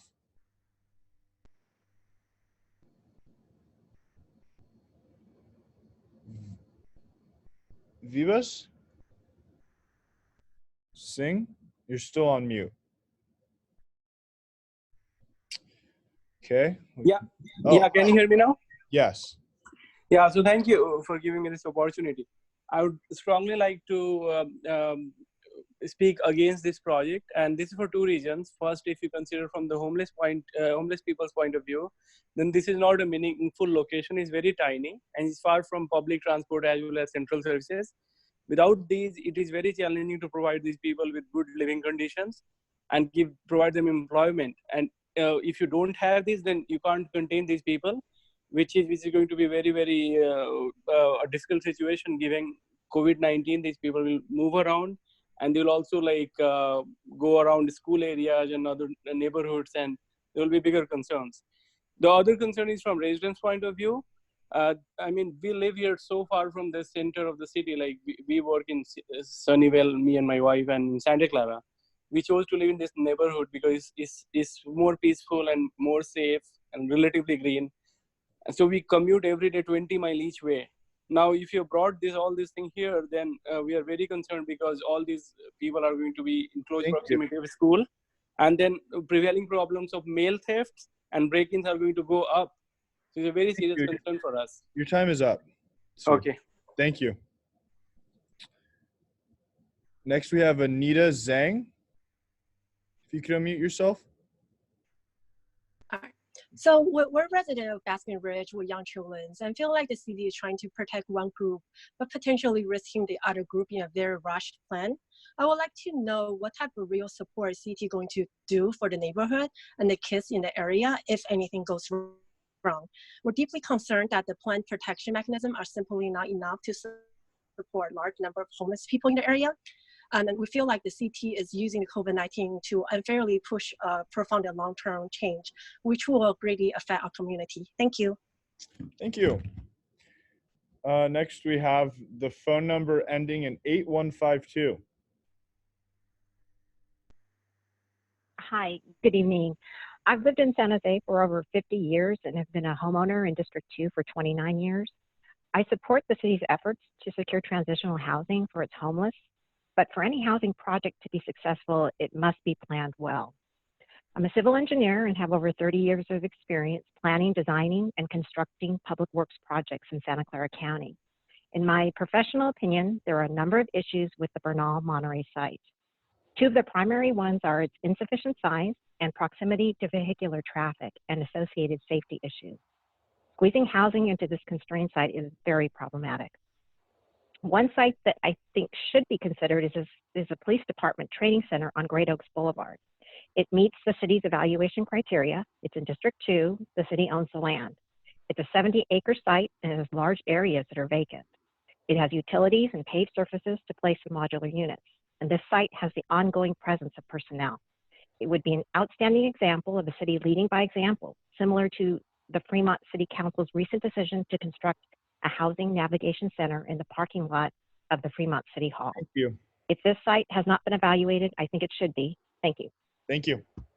Next, we have Tony. If you could unmute your device. Can you hear me? Yeah. Awesome. So way to go utilizing COVID-19 funds to build a site for the homeless. I think that's great. I don't think anybody's saying that. But the site on Monterey and Burnell, probably not the safest place. And, you know, I think the city has an obligation for safety in the community to make sure that those people have access to transportation and goods and services. And if the city can't do that, they really need to reevaluate their plan. But neighbors, come on, we're helping the homeless out here. We have a lot of open space in our area. Let's keep doing it. Thank you. Next, we have Jerry. If you can unmute your device.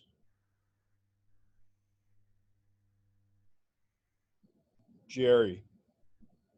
Can you hear me okay? Yep. Okay, great. I'm just curious, who's going to and when will all of these questions and concerns be addressed?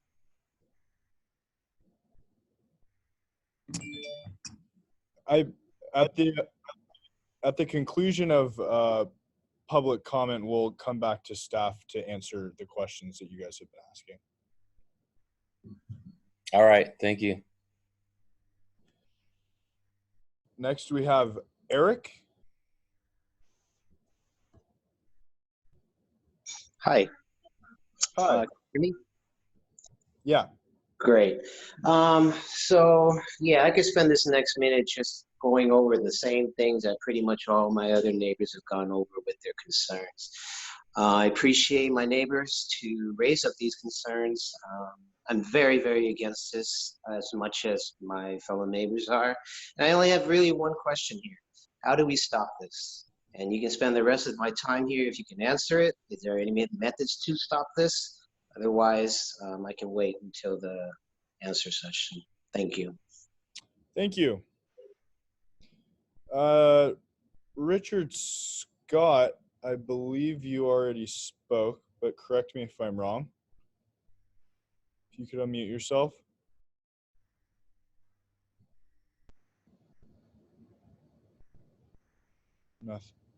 Nothing. Okay. Swapnil. if you could unmute yourself. Hey, hi. Thank you for the opportunity.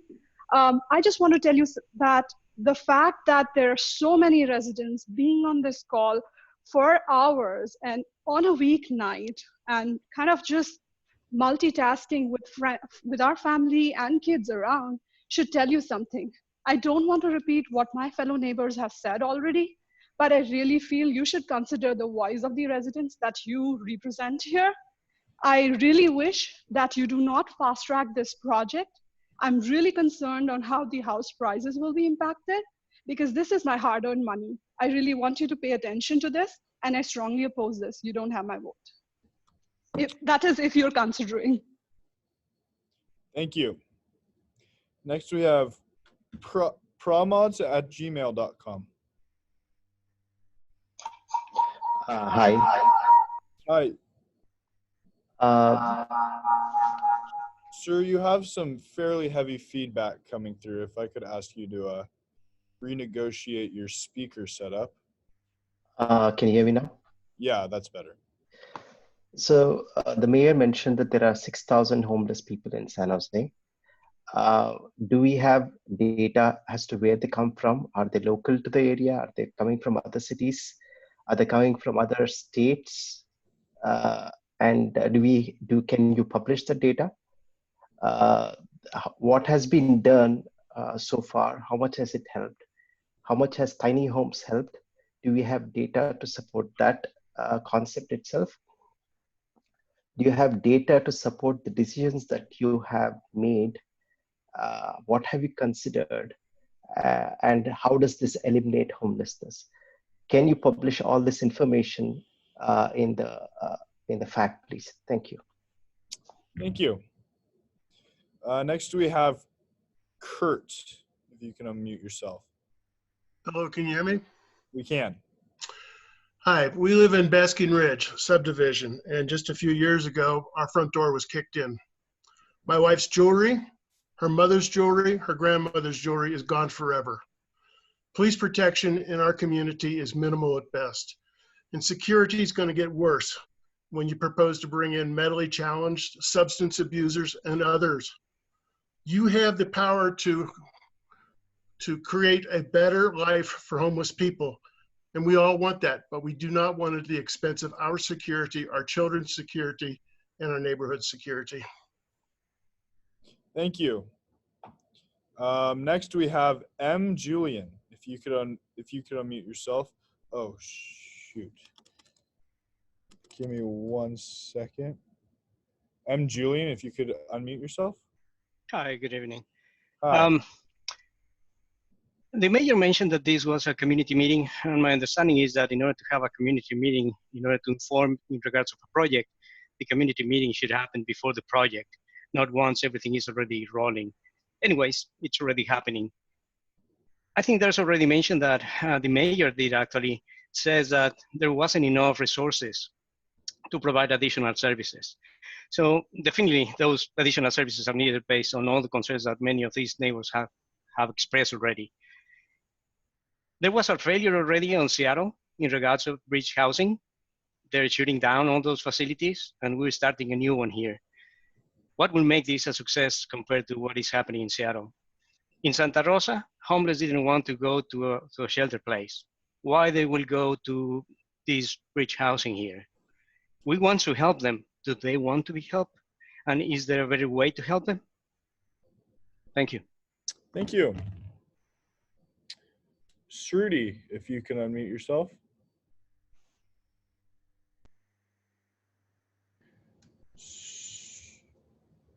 Shruti.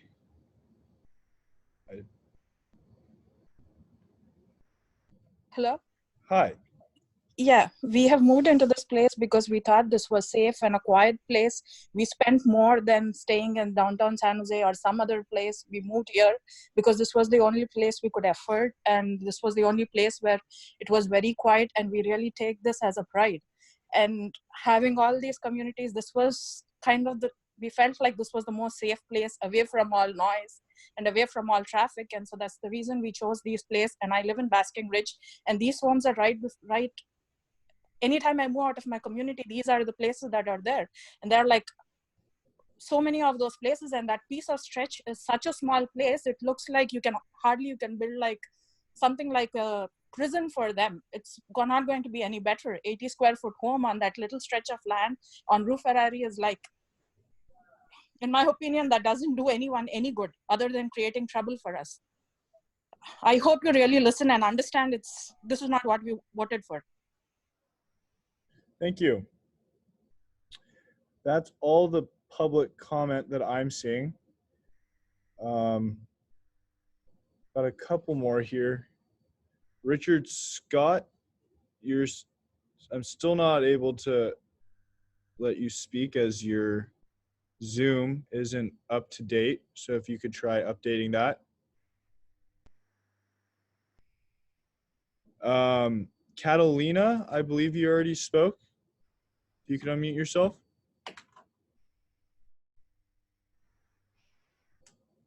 No. Okay, I'm not seeing any new names here of people. Oh, I have Bhaskar, if you could unmute yourself. Yeah, so actually I was caught off guard by some of the neighbors. I got to know from some of the neighbors that this tiny homes coming next to our house. I would say that it's good to support the homeless people. It's a good thing, but we have to put other opinions that the neighbors have on this context. And I believe there have been the discussion to bring tiny homes, and people have opposed it for various good reasons. One is the public safety, kids safety, school, what happens to school if this happens. And also, so using time like COVID-19 to push this agenda forward is certainly not acceptable unless all our views and criteria are discussed openly. Thank you. So I don't agree with this proposal at all. Thank you. Next, I have Himanshu. I'm afraid your Zoom is also an older version, so I'm unable to allow you to speak until you update to the more recent version. Next, we have Yojita. Excuse me if I mispronounced your name there. If you could unmute yourself. That's fine. Yes, can you hear me? Thank you. Yeah, so we live in Basking Ridge area, and I strongly believe that fast tracking it for COVID-19 is a very poor excuse and not acceptable. By the time the housing is complete, COVID-19 situation is going to be contained already, and we will be stuck with this permanent crisis as our neighborhood safety and property prices will take a hit. So I strongly oppose this decision. That's all. Thank you. Next, we have someone by the name of 9665. If you could unmute yourself. Hi neighbors. Just a reminder and for clarification, the protest that's going on tomorrow, that's happening by Monterey and Bernal at 7 a.m. And then the second one is happening by Rue Ferrari on Wednesday at 5 p.m. Thank you. Thank you. Again, I'm not seeing any new names of people from the community who would like to speak. So if you have not spoken yet and you would like to speak, please raise your hand now before we go back to staff. Okay, Jim, I'm not seeing any new names with their hands raised here, so I'm going to hand it off to Mackenzie Mossing from our housing team. Hi, everyone. My name is Mackenzie Mossing. I'm a policy advisor for Mayor Liccardo.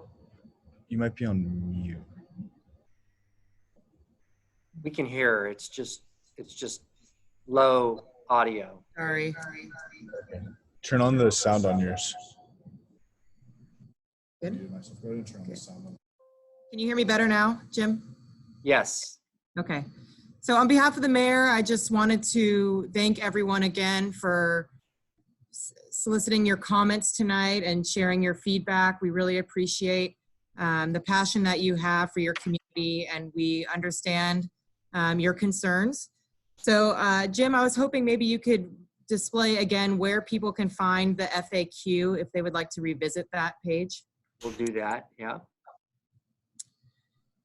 So, yeah, Mackenzie, you have some additional things to say. I had a couple of things to say as well, but we'll have the web address put up here shortly. Yeah. So while Jim is working on that, I noticed in the last part of public comment, a lot of, oh, excuse us, our lights went out. A lot of the concerns were around services. I would point that is answered in question 8 in the FAQ. Who will be eligible to live in these communities? That is answered in question 9 in the FAQ. What measures will the city and site operator put in place to monitor for COVID-19 and support participants who test positive? That is answered in question 11. And I would note that if a resident tests positive, the individual will be transferred to another location where they can be isolated. And then the other common questions I heard were around safety and enhanced services for the neighborhood. I would ask you to review the answers to questions 12 and 13 in the FAQ. Jim, was there anything that you or your team wanted to add? Yeah, a couple things, Mackenzie. So thank you. On the environmental front, the reason why the state of California is suspending site level environmental review is because of the pandemic crisis and the desire to get as much shelter available as possible, and a recognition that homeless people that are in encampments create a bigger environmental hazard to the community than they would if they're in sheltered locations. This interim housing will be hooked up to sewers. It'll have all the available facilities so that people won't be harming the environment like they would be if they're in an encampment and not sheltered. So kind of as the mayor said, as people are homeless and out on our streets, there are many other problems that are created from more crime, more environmental impact. And if we can get them sheltered with services, we can reduce the crime impact and the environmental impact. So that's one aspect of it. We also talked about the selection of a professional operator. Our staff right now is putting together a professional request for qualifications and proposals to identify who would be, excuse me, the best operator to operate this site. And so we'll go through that selection process. Excuse me one second. And then lastly, in terms of transportation, as the people who are identified who will live at this site will assess their transportation needs. And if there are kind of on-site needs, operators can provide van service to be able to help them get to grocery shopping, medical appointments, and other services they do need. So that is an option that we will evaluate as we select the operator and as we identify the people that will be living in the interim housing. So those are things we're working on. I'd also like to give Reagan a chance to see if there are any items that she'd like to address as well. And then we do have one closing slide that I'd like Reagan to do as well. But I'll turn it over to Reagan, Mackenzie, before, and then if you want to add something else as well, please do. But Reagan, if there's anything you'd like to add. Thanks, Jim. Someone recently just asked about data from the 6,000 homeless people in San Jose, and where are they from? Are they from outside the area or outside the state? We do collect that data. It's on the City of San Jose's Housing Department's website. We do a every other year census, and the last census tells us that 83% of our homeless individuals are from Santa Clara County. So these are our residents, our neighbors in our community. And again, that data is available on our housing website. And there's been just a lot of comments about housing COVID positive folks, and maybe there's people that joined the call late, but we stated earlier in the call that currently we have capacity in our system to place COVID positive homeless individuals at a field medical center That's 250 beds. So we would likely at this site be housing vulnerable individuals. So those are folks that are identified and triaged by Valley Homeless Healthcare Program that have 3 or more pre-existing health conditions, which would make them highly likely to die should they contract COVID. So again, we're housing some of our most vulnerable community members. And I think that's it. I'll just move on to, I think we had a final slide or two. So some next steps for us on the city side, we really want to ensure that we have coordinated city service delivery. And so that means we, as a city, are coordinating services in the surrounding area. So we're able to respond to any concerns in a timely manner.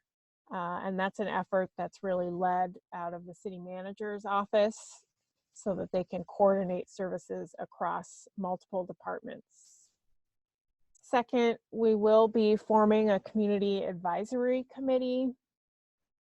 This is something we have done at other emergency shelter sites and interim housing sites.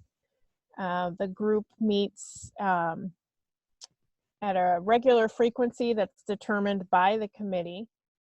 And it's a really diverse makeup of the committee. There's program participants, there's neighbors and community members, the operators also on the committee, along with other service providers have traditionally been on the committee as well.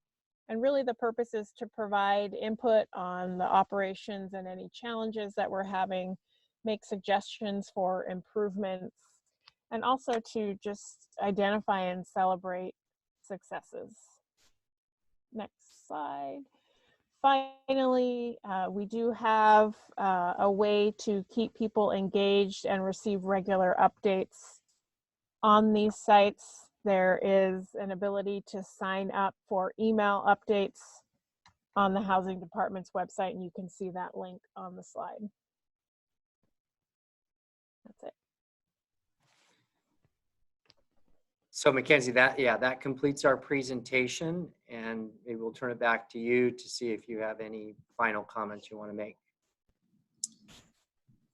Thank you, Reagan, Jim, and team. Really appreciate you staying on the call with us. I know we're probably planning to update the FAQ. We have a sense of when that would be posted and the best way to access that. Would that be to follow this link that's being displayed here? No, it would be the same location on the link earlier. This is a link to have signups. It's on the housing department website, and it's, again, that one the mayor suggested, take a screenshot of this particular location. That's where the FAQs and the presentation will be updated. Okay, thank you for clarifying. So with, I think we'll wrap up the meeting. Again, wanted to thank everyone for your participation. We will be sure to keep you updated if you're willing to sign up for updates. And we look forward to working with you to ensure that this is a successful project. So I hope you all stay safe and take care. Good night. Thank you.